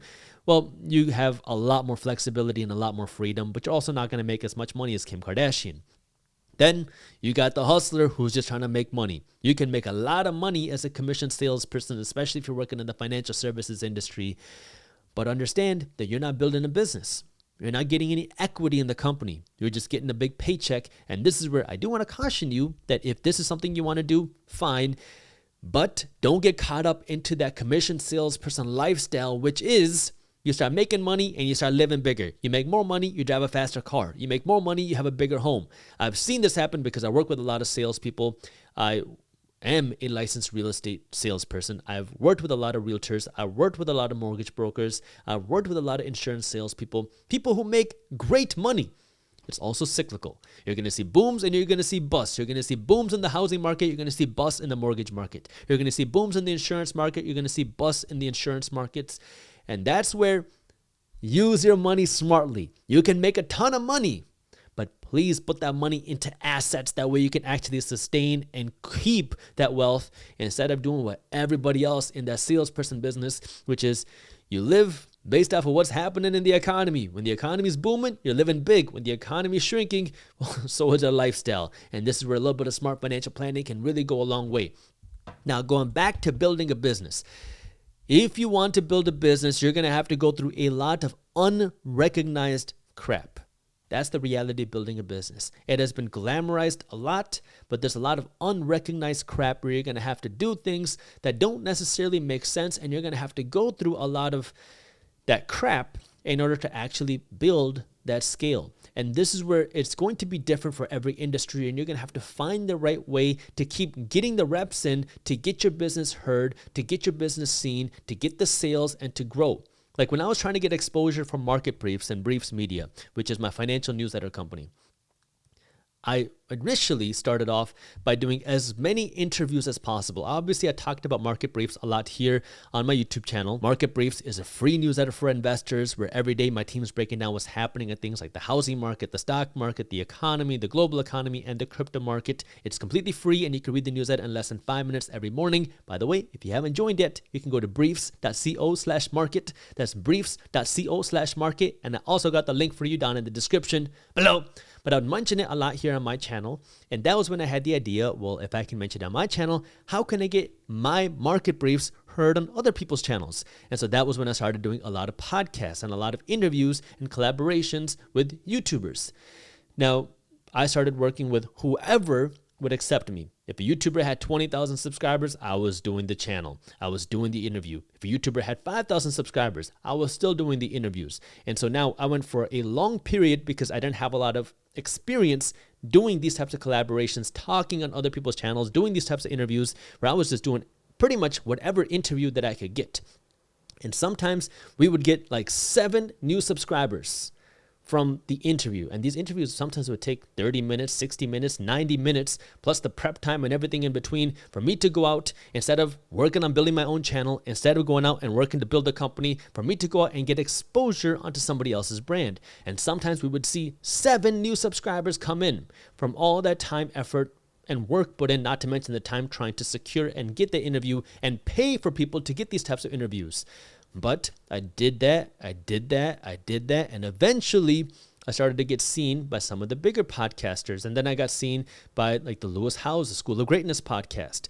That interview did really well, which helped me get onto Tom Bilyeu's Impact Theory podcast. That interview did really well, and that helped get me onto Jay Shetty's podcast. And in each one of these, I got more exposure for market briefs, because then I would go there, I would talk about financial education, I would talk about things that are important to me, and at some point in the interview, we would talk about market briefs, which helped give more exposure to market briefs and briefs media. So yeah, I had to put in a lot of reps and a lot of time trying to do things that didn't scale, but that allowed me to get more exposure later on. And so this is where now you got to find, where can you do the things? If you want to build a business, what can help you grow? If it is doing XYZ, if it's getting podcasts, you can't just go out and expect to get the big time podcast unless you can show that you can succeed on the smaller time podcasts. If you want to be a stand-up comedian, you're not going to end up at Comedy Central tomorrow. You got to show how you've done the work at the local stand-up comedy shows in your neighborhood, how you've done it in New York, how you've done it in LA, and then you can potentially get seen on Hollywood. Then maybe you get to be seen on Comedy Central. If you want to be an actor, it's the same thing. Get started on YouTube. Start putting out videos. Start creating sketches. The internet has made putting content out there so much more accessible. There's no reason why somebody who wants to be in the creative industry, an actor, a comic, a comedian, a film producer, cannot start creating content and get seen. Before, you had to go out and actually get gigs to be seen. Now you can start just creating your own content. And yeah, you're gonna have to put in the work. If you want to build a YouTube channel, guess what? In the beginning, nobody is going to see your stuff. In the beginning of my YouTube channel, I used to send out a mass text to all of my friends, hey, new videos out. And then my videos would have like 117 views. The first 100 views were just mine because I just clicked the refresh button 100 times. And then it would be my wife, who wasn't my wife back then, and maybe my brother, and maybe a couple other people. And that was really it. And then I kept doing that. But then eventually I went from 117 views to 217 views. The first 100 were me. The next 17 were my wife, my brother, and a few of my friends. And then there was a new 100 people that started watching my videos. And then it went from 217 to 500 views, and then 1,000 views. And that's how it slowly started to grow. Now my YouTube channel has been seen over 150 million times, which is really mind-boggling to think that back in the day, I had to refresh 100 times on each video. I did that every time because I hated the idea of having a video with less than 3 digits of views. Like 12 views just seems so embarrassing. So I hit the refresh button again and again and again and again and again until I hit that 100. True story. But this is where you got to start somewhere, and you got to put in that hustle, and you got to be seen. And this is whether you want to be known as yourself, as a creative, or whether you want your business to be seen. It's the exact same process, because the name of the game is attention. You get customers because people heard about you, because people saw your brand, because people have seen your product. You can have the best product in the world, but if nobody knows about it, nobody's going to buy it. Your business needs that attention. It's the same with you. You could be the best comedian, the best actor, the best actress, the best educator out there, but if nobody's seen your content, nobody cares. This is where you need to now go out and get that attention for your business or for you or for your brand, whatever it might be. And that comes with the reps. And those reps are hard because most people get broke on the first 12 months of putting content out there, of doing things and constantly putting the work and not seeing any results. And that's a part of the game. My YouTube channel didn't really start getting any traction for the first 18 months. Now, 18 months, thinking about it in hindsight, doesn't seem like that long. Oh, a year and a half, that doesn't sound like that bad. Well, try going through that. Imagine putting out videos the first week, 3 times a week. And now you put out these 3 videos and you feel like, oh, I'm putting out the best videos ever. 3 videos in and you got 104 views on each video. And 100 of those are mine. Well, then you're like, well, let's see if next week is any better. Same thing. No additional views. Now you go the next week, same thing. Nobody's watching your stuff. The next week, same thing. No one's watching your stuff. We're like, maybe I'll give it another month. Now, 4 or 5 more weeks go by. Still, nobody's watching. Then 6 months later, nobody's watching. And now people are like, dude, why are you still making videos? Why do you keep texting me about these videos and nobody's watching it? 9 months later, you keep texting your friends. Maybe you stop texting your friends. I'm pretty sure I stopped texting my friends like 3 or 4 months into it because they were all getting annoyed by my texts about new videos being out. 9 months into it, you keep doing the same thing. No one's watching. Maybe now 12 months and you're starting to see a little bit of traction, not much, but you're starting to see a little bit of traction and you're like, should I still keep spending all of my time doing this? And it goes back to now what's important to you. Are you doing something that can help your brand scale? Are you doing something that can help you scale? And you got to figure out what that thing is, because if you're just doing something that's not going to help you scale, that's not going to help you grow, that's not going to give you any upside potential, then maybe you should do something different. But if it has a lot of upside potential for you and it's something that you want to do and it's important for you or your brand, then you got to stick with it. And you got to keep putting out those reps, whether it's content, whether it's work, whether it's interviews, whether it's whatever. You got to keep getting the customers to see what it is that you have. And eventually, it might be another 2, 3, 4, 5, 6, 12, 18, 36, 48 months later, but eventually something will break. Listen to any great personal story, any great business. You got to put in the reps of doing a whole bunch of crap, getting nothing in return in order to be able to get to the point where you can get a disproportionate return for the little bit of work that you put out. And that's what building a business is about. There's a lot of similarities between building a YouTube channel and building a business. There's a lot of differences as well. But the similar part is you got to keep putting in the reps and not getting any results until you can start seeing results. And that is the difficult part, that if you're just in it to make the money, you're not going to be able to get through those reps. And even if you get through those reps, once you start making the money, then you're not going to want to do anything besides enjoy that money, which is going to then be the devastation of the business that you worked so hard to create in the first place. If anybody tells you or tries to argue with you that money does not matter, I want you to show them this video, because I grew up being told my entire life that money does not matter. You should not worry about money. You shouldn't think about money. You shouldn't stress about money because money is taboo. Money is bad. Money is evil. Money makes people greedy. And at the same time, the people that were telling me this were my parents. At the same time, my parents were working their butt off to get paid. And it didn't make sense to me. You're telling me on one hand that money does not matter, that money is bad, money is evil, money makes people greedy, that money has all these bad qualities, and at the same time, you're working so hard to get paid. What's the disconnect here? And this is where you have to understand how money plays a part in our lives. Because you can put up the smoke screen and say money doesn't matter, money is evil, but then you have to go out and pay your bills, because your credit card company is not going to accept hugs, kisses, and love for a payment. And if they do, well, let me know. But they're not.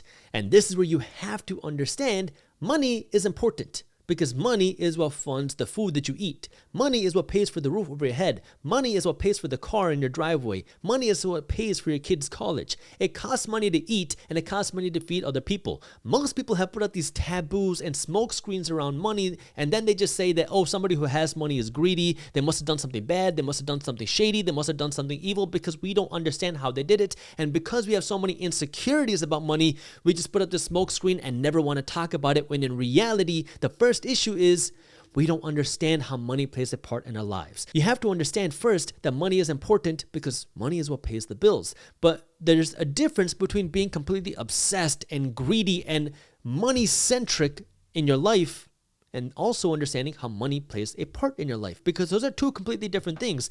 When I grew up, I knew I wanted to become successful. I knew I wanted to become rich, not so I could have all these expensive things and so I could be this greedy, money-hungry person, but so I could buy my dad's time back. It was a different mindset, and that's where it just never made sense to me. Why are people putting up all these smoke screens around money and then working so hard to get the money? It doesn't make any sense. If you're stressing about money and saying that money doesn't matter, there's a disconnect there. And now there is a disconnect, because you have to understand how money plays a part in your life. That way you can understand how to approach money. And when you understand this indirectly, it will help you understand and get more money as well. See, if you want to live a holistic and you want to live a fulfilled life, you have to be fulfilled in what I call the 4 fitnesses of life. I call this my quadrifit theory, where if you really want to live a fulfilled and happy life, you have to be fit in these 4 areas. First, you have to be physically fit. Second, you have to be mentally fit. Third, you have to be spiritually fit. And then fourth, at the top of this quadrifit triangle, you have to be financially fit. And the reason why I put it in this order, because this is how I felt in my life. This is how money played an impact. Number 1, you have to be physically fit, because, well, if you're on your deathbed, if you're so morbidly sick, it does not matter if you have $10 million. You just want to be healthy again. We've all heard the saying that a sick person has 1 wish and a healthy person could have 1,000 wishes. When you are sick, the only thing you want is to feel healthy again. You don't want to have millions of dollars. You just want to be able to breathe. You just want to be able to walk. You just want to be able to be healthy again. But when you're healthy physically, well, now you can go do whatever it is that you want and work to want to achieve that financial success. But then the second thing where you have to be fit is you have to be mentally fit. And I am so happy that mental health is finally becoming a topic that people are willing to talk about, because the reality is, if you have this demon in your mind, if you have this depression, you have this anxiety, the first thing is you have to understand that can be healed. But the only way you can heal it is if you first understand it, because a lot of times what happens is people have this depression or this anxiety or this feeling of just not being accepted. And then they assume that more money is going to fix this problem.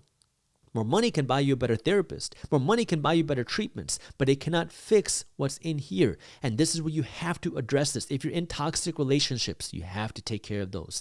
If you're surrounded by people that don't care about you, that are constantly putting you down, you have to take care of that. You got to take your mind out of the toxic environment that you're in and put it into a healthier, more stable, more better environment to allow your mental health, your happiness to grow.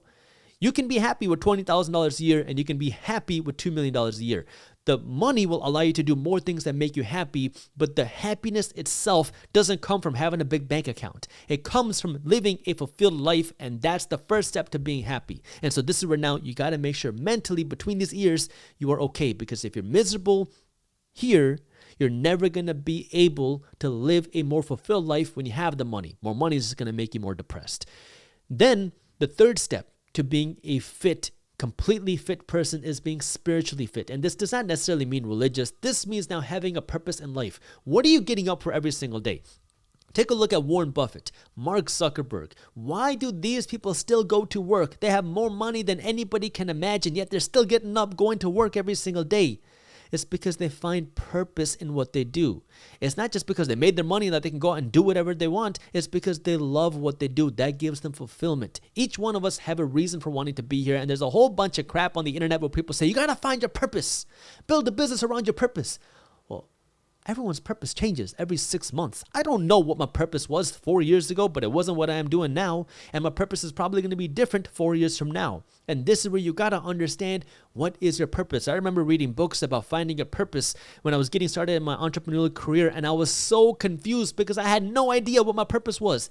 That's okay. Your purpose is going to change, but you have to have a reason for wanting to get up every single day, a reason for wanting to go out and do things, because if you don't, well, once you get money, now you're going to feel even emptier because now you have no reason to get out of bed. You got to find that spiritual purpose. That way you can be okay with yourself with $2 million and $20,000, because then once you become financially fit, which is the top of this quadrifit triangle, more money will allow you to live a more fulfilled life financially. More money will mean you don't got to worry about paying the bills anymore. More money will mean you can take your spouse on the vacation that they've been wanting to go on. More money will mean, well, you can take your kids out to Disneyland, finally. More money will mean you can help fund your kids' college fund. More money will mean you can drive that nicer car that what you want. More money will mean you can buy that Rolex that you've been wanted. More money will mean you can do more things that make you happier. And this is where you have to understand how money plays a part in your life, because if you don't have money, because you have a lot of people out there that say, oh, you don't got to worry about money. Money's not that important. Well, guess what? If you don't have money, well, now you're going to be stressed about paying your bills. Well, what happens when you're stressed about paying your bills? Now you can't afford the good food anymore.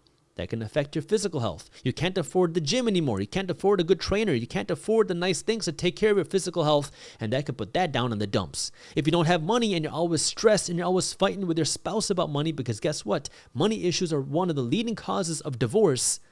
Well, that could put a lot of strain on your mental health.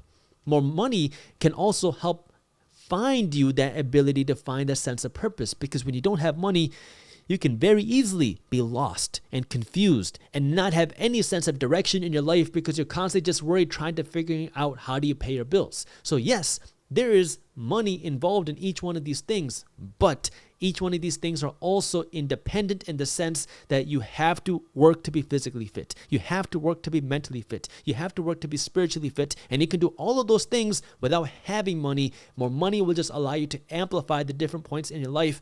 And this is where it is important now for everybody to go out and get their money, because the reality is money just amplifies who you are. If you give a good person money, they have a tool to do more good. If you give a bad person more money, they have a tool to do more bad. Money doesn't make you a good person, doesn't make you a bad person. It just amplifies who you are, which is why we need more good people with money. And guess what? It costs money to eat, and it costs money to feed other people. If you're saying, oh, but I just want to help other people, I want to give back, then go out and get your money. That way you can go out and feed other people.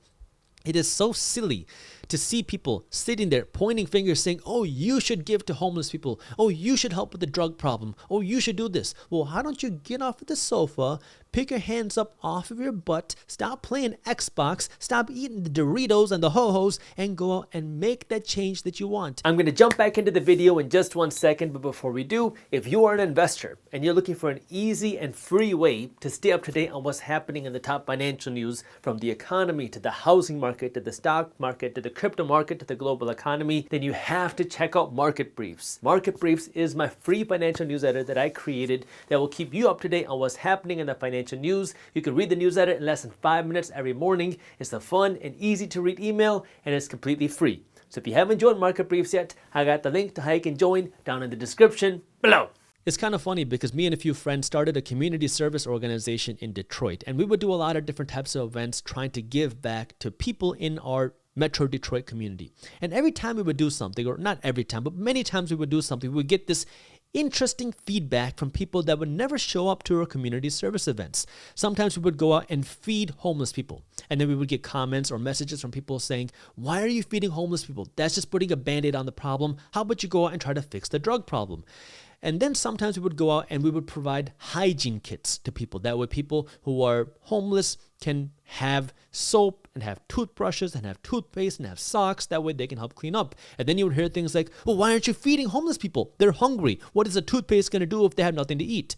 And then sometimes we'd go out and we'd buy pizza for homeless people. And then we get comments of saying, "Wait, is there pepperonis on that pizza? How dare you feed meat to people who are homeless?" Because that's what they want. And so this is where you got to understand, people will always judge. People will always criticize no matter what you do, but you have to do what's right for you.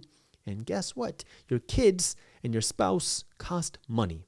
It costs money to eat, and it costs money to feed other people. And when you got that money, you get to control what you do with that money. And the beautiful thing about this is everybody has their own passion. Somebody's going to be passionate about global warming. Well, if you got more money, you got more power, you got more control, you can do more things about that. Somebody's going to be passionate about cancer. When you have more money, you can raise more awareness and you can fund more cancer research. Somebody's going to be passionate about homelessness. Well, when you got more money, you can do more things about it and you'll have more power to create more awareness about it. Nobody can be passionate about everything. And this is a very hard lesson, that nobody's going to be as passionate as you are for the things that are important for you. No one's going to care about your business the way you do. And just like that, no one's going to care about your causes the way you do, which is why we need drivers for these causes. And the reality is, money is a powerful force, and that can drive people, and it gives you power automatically. So if you want to make a change in the world, well, you can get that money and help fuel the change yourself. Because if you're just complaining about other people not doing their part, go out and do your part first and inspire other people to follow you. Yeah, you can point fingers all day long, but until you can get somebody to get up off of their sofa and get their hands off their butt and stop playing Xbox, it doesn't really do any good. So instead of complaining about what other people are doing, this is where you got to take care of yourself, take care of your family, and work to take care of your community as well. Most people don't want to believe this, but you don't need to make a lot of money to become a millionaire. If you can invest $4 a day, or even just $100 a month, that's less than $4 a day, you can become a millionaire. Numbers have showed us this from history. If you can invest $100 a month, that's less than $4 a day, and you can get an average 10% return on your money a year, and you do this for 46 years, you will retire a millionaire, which means if you start at age 21 and you start investing $100 a month and you never invest another penny besides the $100 a month, you will retire a millionaire. Now, the first question you're going to ask is, but Jaspreet, where am I going to get a consistent 10% return? Well, if we look at history, the S&P 500, which is the largest 500 companies in the stock market, have on average over the last century grown by around 10% a year. Even though we've seen recession after recession after recession, even though we've seen market crash after market crash after market crash, on average, even despite all these downturns in the economy and the market, the S&P 500 has still grown on average by 10% a year over the last 50 years, over the last 100 years. Now, you don't have to go and invest individually into each one of these companies. There are funds that will allow you to invest into something like the S&P 500. Again, the S&P 500 is a group of the 500 largest companies on the stock market. If you go to your stock brokerage, I'm not telling you what to invest in, I'm just giving you an example. Always do your own due diligence. Never trust a random guy on YouTube. Investing has risks. You understand all that. If you went to your stock brokerage and you bought shares of SPY or VOO, as a disclaimer, I own shares of VOO. Both of these are ETFs that give you exposure to the S&P 500. So now, if you were buying the S&P 500, $100 a month from the day you turned 21 to the day you turned 66, you would have retired a millionaire on that $100 a month. Now, of course, yeah, this is looking back in time, but that's what would have happened if you made those small incremental investments, which is why it's so important to get started, even if you don't have a ton of money to start, because most people have the ability to put aside $4 a day. Now, your next question is going to be, but Jaspreet, by the time I'm 66 years old, $1 million is going to be nothing. And sure, $1 million today is going to be worth more than $1 million in 30 years or $1 million in 20 years. You're 100% correct. But you also have to remember, I'm talking about investing $4 a day and never adjusting how much money you invest. If you start with $4 a day today, $100 a month today, and then as your income grows, you also start investing more money. Let's say you start investing $100 a month today. Next year, you invest $105 a month. The year after that, $110 a month. The year after that, $120 a month. Guess what? You're not going to have $1 million when you retire. You're going to have more than $1 million. So yeah, the value of $1 million is going to adjust with inflation as time goes on, because inflation is still here. Inflation is going to be around today and 10 years from now and 20 years from now and 30 years from now. But you can also work to match that by also increasing how much money you invest. So now the question is, well, what's holding so many people back? And this is where we have, well, a lot of things happening. Number one, it is no longer access to technology, right? I mean, we have so many tools now in our tool belt, that allow people to start investing their money very simply. That's the great part. I love that part about fintech, is that investing has become so accessible for the average person, for anybody, that anybody can start investing with as little as even $1 now with some apps.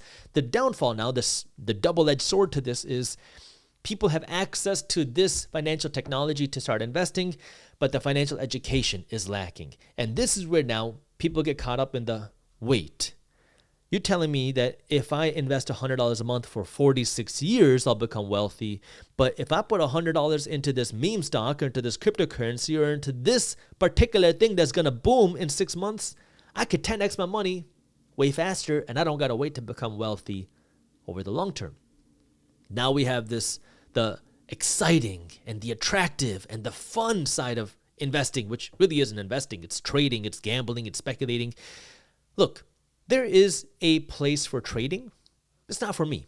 I don't trade. I don't know how to trade. I've tried trading before. I spent a lot of time trying to figure that out, and I didn't make any money. In fact, I don't even know if I lost money, but I probably lost a little bit of money doing that, but I lost a whole lot of time. Over the long term, what we have seen again and again and again and again and again and again and again and again and again are the investors, the long-term investors are the people that will make more money over the long term, period, over traders. When times are good, the economy is booming, money is flowing, interest rates are low, everything's going up, traders will make a lot of money. We've seen that happen. And then that's when people get attracted to, wow, this person made so much money on this trade. Wow, I can't believe how fast you made that much money. Wow. Do you think I should come in too? Do you think I can make the type of money too? And that's what gets a lot of people excited to start throwing their money into things that they don't understand, whether it's cryptocurrency, whether it's meme stocks, whether it's other stocks, whether it's penny stocks, whether it's anything. People will start throwing their money into things before they understand them, because you think, what if I can also see those big returns? But the reality is those returns are fleeting. If you get in quick enough and you sell before it busts, yeah, you can make a lot of money. But it's a game, and this is an active game, and it's a game that most people will lose money in. And that's where now you have to understand the right way to do it yourself. Now you might be saying, but Jaspreet, don't you invest in cryptocurrency? Yeah, but I'm not trading. I understand a different way of investing, right? I buy cryptocurrency every day, and it's a small piece of my portfolio. It's the speculative part of my portfolio. And so for me, I don't look at buying my investments like a trade. I'm looking at things 10 years down the road and what this will be worth to me then. And I don't advocate anybody to do what I do. I want you to take your own education and invest in what's important to you. So now, if you can become a millionaire with as little as $100 a month, and you can make even more money if you invest more money, the next question is, well, what's stopping people? So it's not the technology. Now we talked about the financial education. The last thing is, well, do I really want to wait that long? And now we get into this whole investment overload, this education overload. And it's the same with so many industries, right? The good part about social media is now you have access to unlimited education for free. You can go and learn about how to lose weight. You can go and learn about nutrition. You can go and learn about money. But there are so many opinions. In the health and fitness space, there are so many opinions about what's the best diet. Is it vegan? Is it carnivore? Is it keto? Is it whatever, intermittent fasting, whatever the other diets are? There's so many options. And so if you're just getting started and you start learning about all these options, you can very quickly be overloaded with it and say, you know what? I'm just going to stick with my donuts and cream cheese and I'm going to be good with that. We see it happen all the time with money, where people start looking at all their options. Okay, I got ETFs. That looks cool. Oh, index funds. Oh, what about mutual funds? Oh, real estate. Syndicate real estate deals, crowdfunded real estate deals, private equity deals, lending money. Oh, and now all of a sudden you get bombarded with all this information. And then you have a lot of people saying, you have to invest in this one thing. This is how you build wealth. When most of the times when people are telling you have to invest in stocks, or you have to invest in real estate, or you have to invest in options, most of them have their own agenda as to why they think there's nothing else out there. In reality, you can invest in whatever it is that you want, assuming it's a good investment, right? You can invest in stocks and build wealth. You can invest in real estate and build wealth.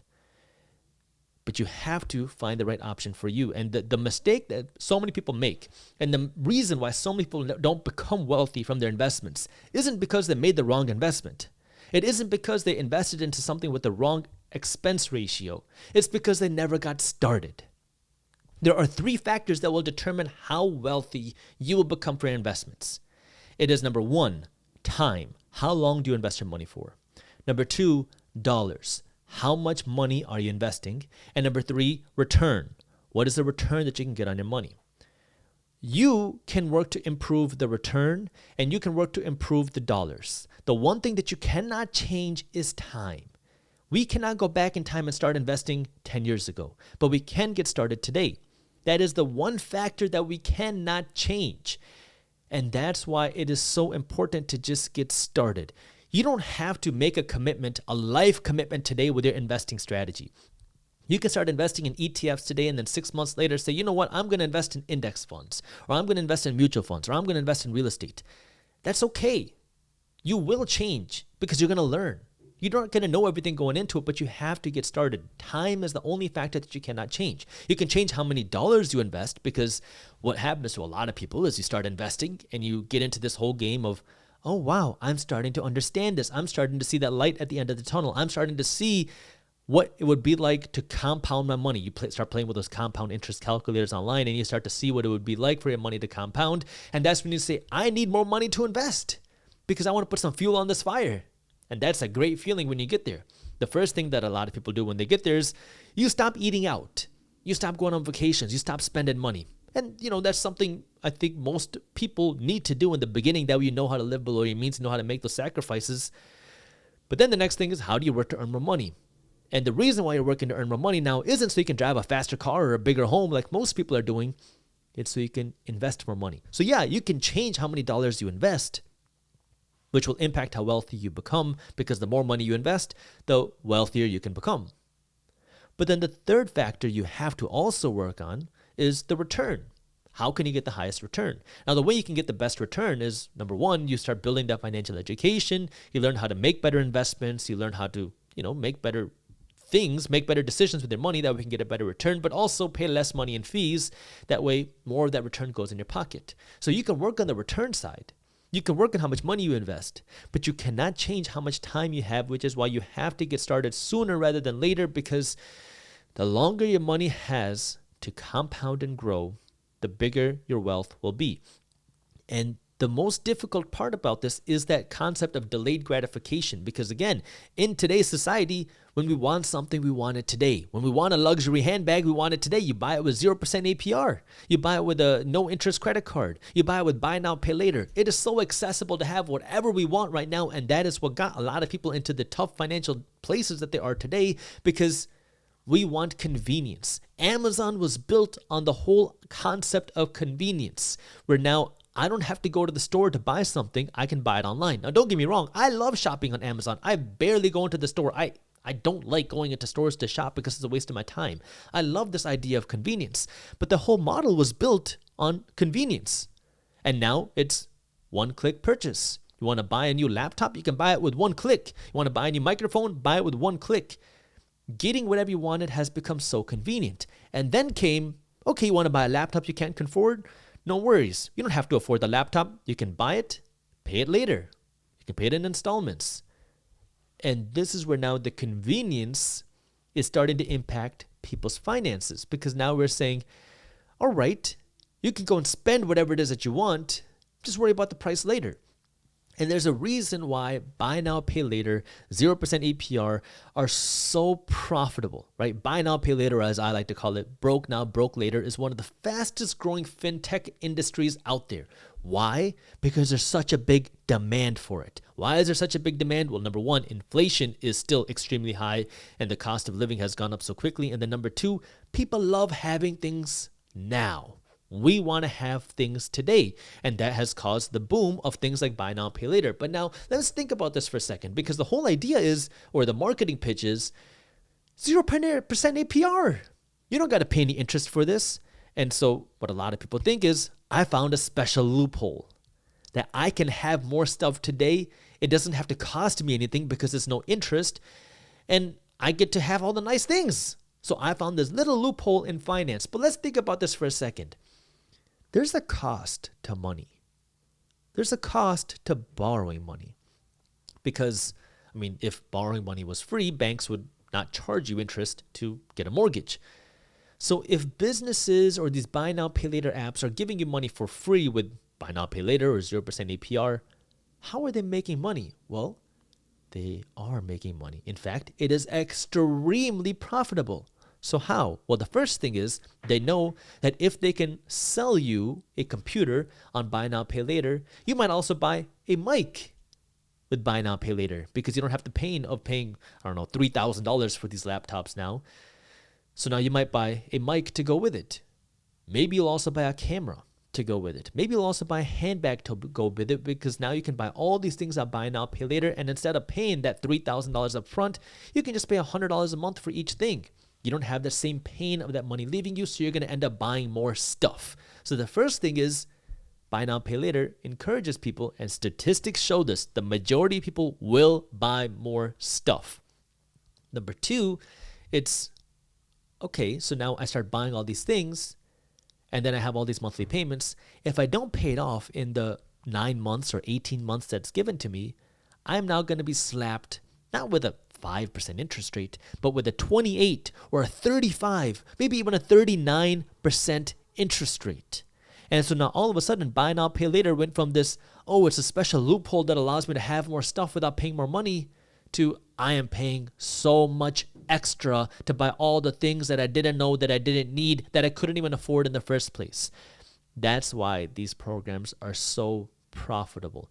And this is where now you have to make that decision. What do you want first? Do you want the nice things, or do you want the wealth?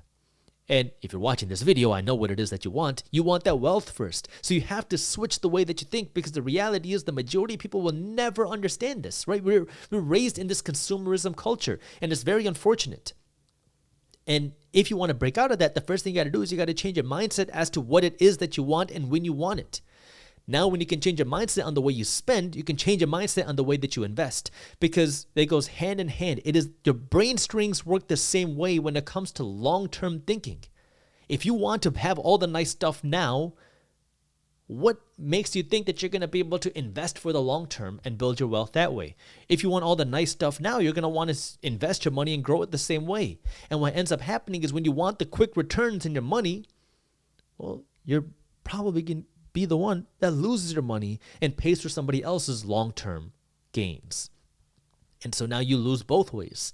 And then you start hating the investing game. You start hating the system. You hate Wall Street. You hate corporations. You hate banks. And you just get into this whole system of just working to pay your bills and never wondering why you can never get ahead. But it starts with your mindset now. If you want to break out of this system and really build true wealth for your stuff, for yourself and your family and your community, and build true generational wealth, it starts with your mindset where now, okay, when I spend my money, I'm going to spend what I can afford, meaning money that's coming out of my pocket with cash, not going into debt to buy these things. Now you understand, okay, yeah, maybe I can't buy the nice laptop today. Maybe I can't buy the nice stuff today. I got to downsize because I want to be able to afford it with cash, especially when it's liabilities, something that's not making me any money. You got to make sure you're not buying things that you cannot afford.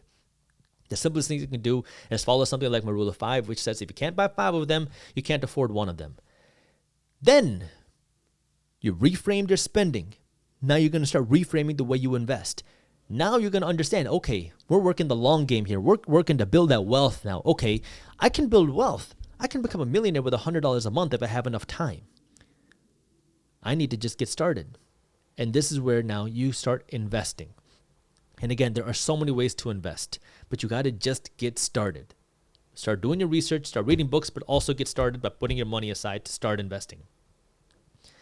Then as you do that, that's when you start learning. And as you start to learn, maybe you'll change your investing strategies. Maybe you'll say, I want to invest in stocks instead. Maybe I want to invest in individual companies instead. You will start to learn, but you have to start building that discipline because now investing is a long-term game. The people that build the most wealth are not the people that hit something quick, that hit the lottery in the stock market. It's people that are working to build long-term wealth. There's a saying, this about Warren Buffett, who says when the tide goes out, you see who's been swimming naked. And what that means is that when the free money, when the economic boom goes away, you see who's been living this fantasy lifestyle where they've been living high off of the economic boom. But then when you see that money and that whole system start to slow down, those people are the first ones to lose everything. And it can be very easy to fall into that trap because it's a very emotional thing. Oh my God, yeah, why would I want to wait to get rich when I can get rich now? I mean, get rich slowly is not a very attractive term. If you had the option to get rich quick or get rich slowly, 100 out of 100 people would pick get rich quick. But the reality is most people don't. The vast majority of people will never get rich quick. It's get rich slowly. Yet we get attracted to the get rich quick because our emotions go this way if our mindset is not wired to understand that this get rich quick is probably going to fail. We look at the opportunity, but we never look at the risk on the get rich quick. But what's interesting is when we look at the get rich slowly, now, instead of looking at the opportunity, we're looking at the risk.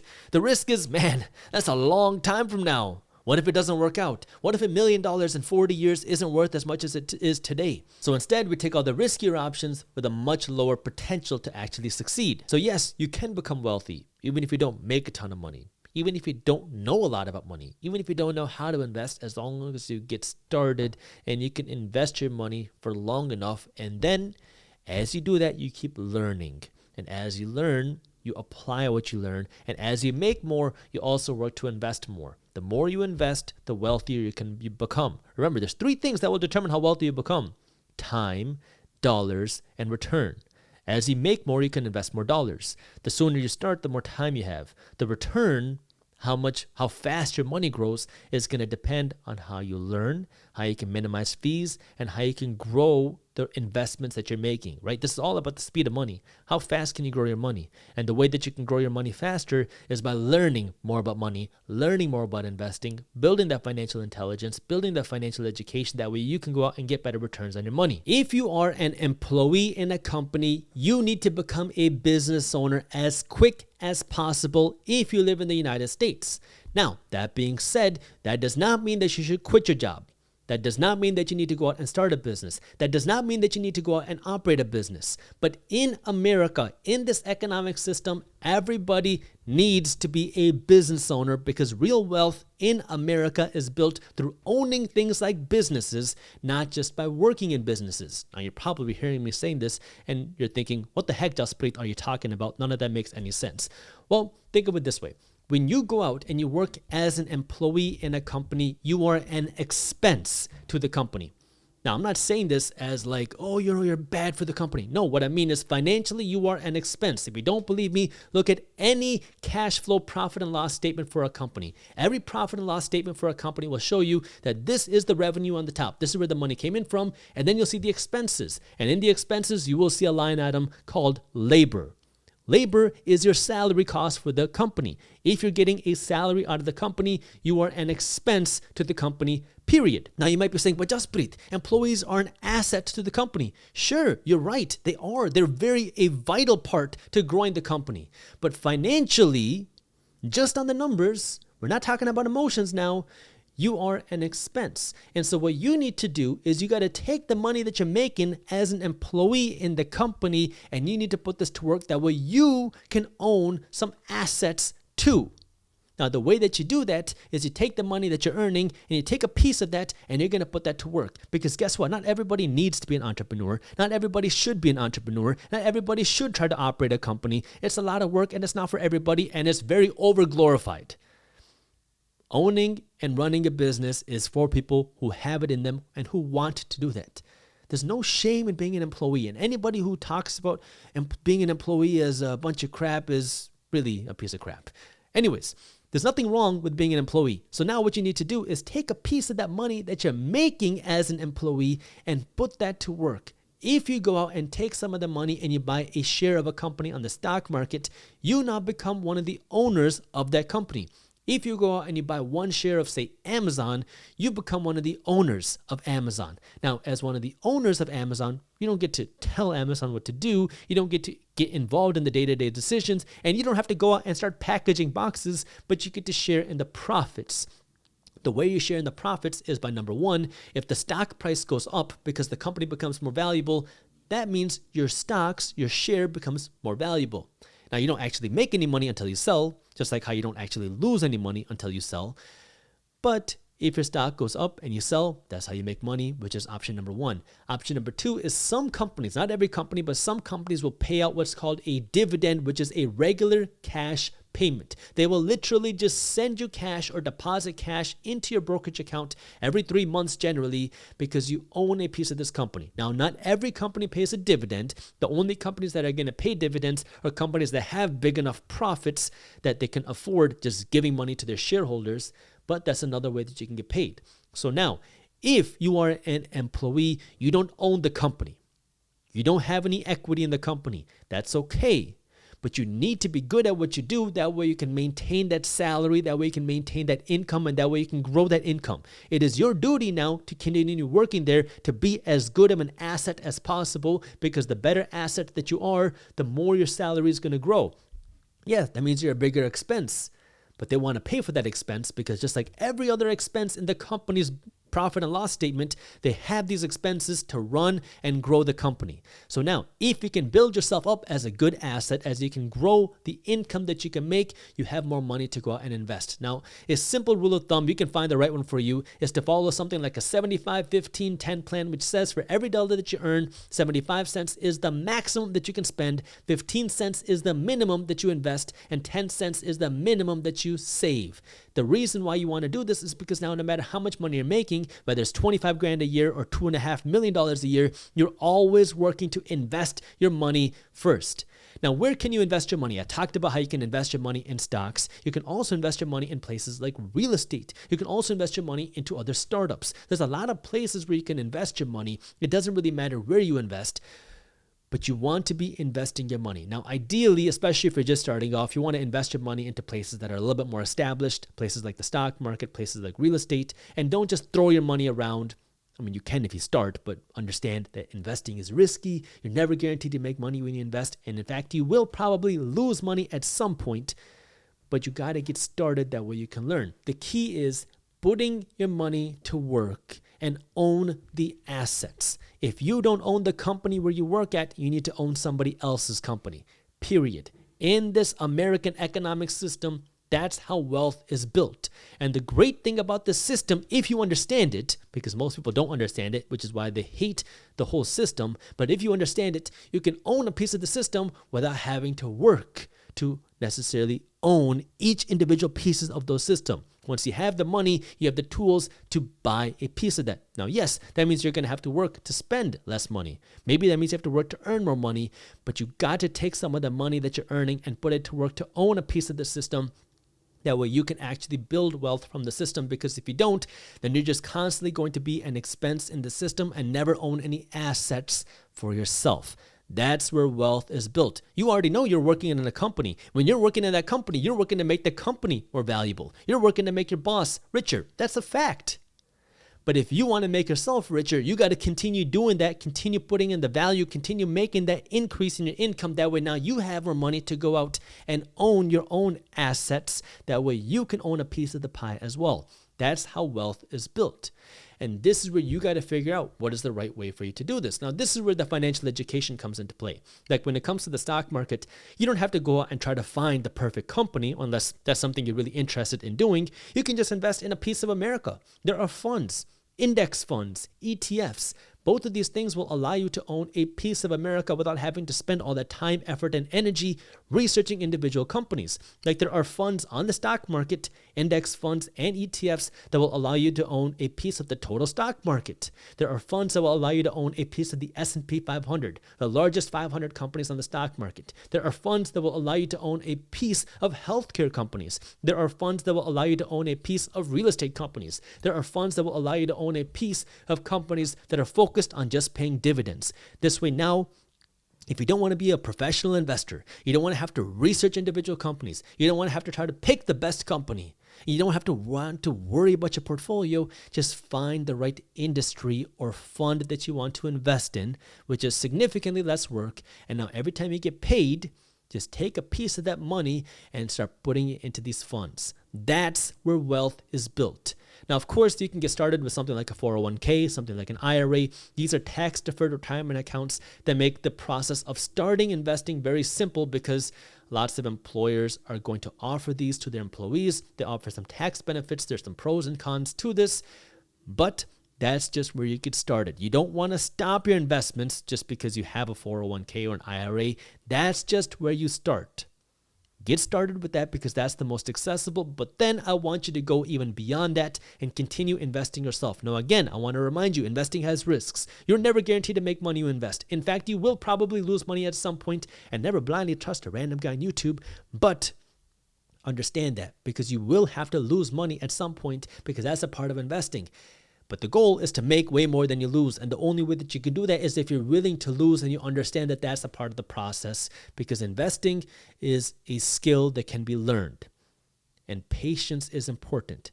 But you're never going to have that motivation to want to learn until you get some skin in the game, meaning until you put some of your own money into it and get started. And one of the most powerful assets, one of the most powerful tools, one of the most powerful values that will determine how wealthy you will become is time. The more time your money has to grow, the wealthier you will become, which means the sooner you start, the better, even if you don't have a ton of money. Listen, you don't need thousands of dollars to get started as an investor. You can get started with as little as $1 now. Thanks to the apps on the internet, you can start investing into these funds like I talked about with just $1. But you got to get started. The key is consistency. Don't just put in $1 and expect the $1 to turn you into a millionaire. You got to put in the $1 and then put in another dollar tomorrow and then another dollar the day after that. And then start putting in money regularly, weekly. Then start putting in more money as soon as you start earning more money. The quickest way to start investing more money is next time you get a pay raise, don't inflate your lifestyle. Take that pay raise and take at least a piece of that, if not all of that, and put that money into your investments. You can't show it off the way you can a Rolex. You can't show it off the way you can a Gucci belt. But if you stay consistent with it, those investments will start to grow, and that's what's going to buy you the real financial freedom. It's not getting a big pay raise, because your pay raise is really fleeting, because if your company goes bankrupt or if your leg breaks and you can't go into work, that salary disappears. But your assets will still be there. Even if you can't go into work, even if you break your leg, even if your company goes bankrupt, your assets are still there. And that's where you want to have that strong portfolio of assets that you're working to build with your salary, because that's where wealth is built. Your 20s are a time when you first start making money, and it's very common and normal to be dumb with your money because, well, it's the first time you ever make money. So now you want to go out and buy the nice things, you want to start spending money, you want to start going on vacation, you want to start buying a nice apartment, you want to get a nice car, and you want to just start exploring and enjoying life because you're finally out of school and you're finally making some money.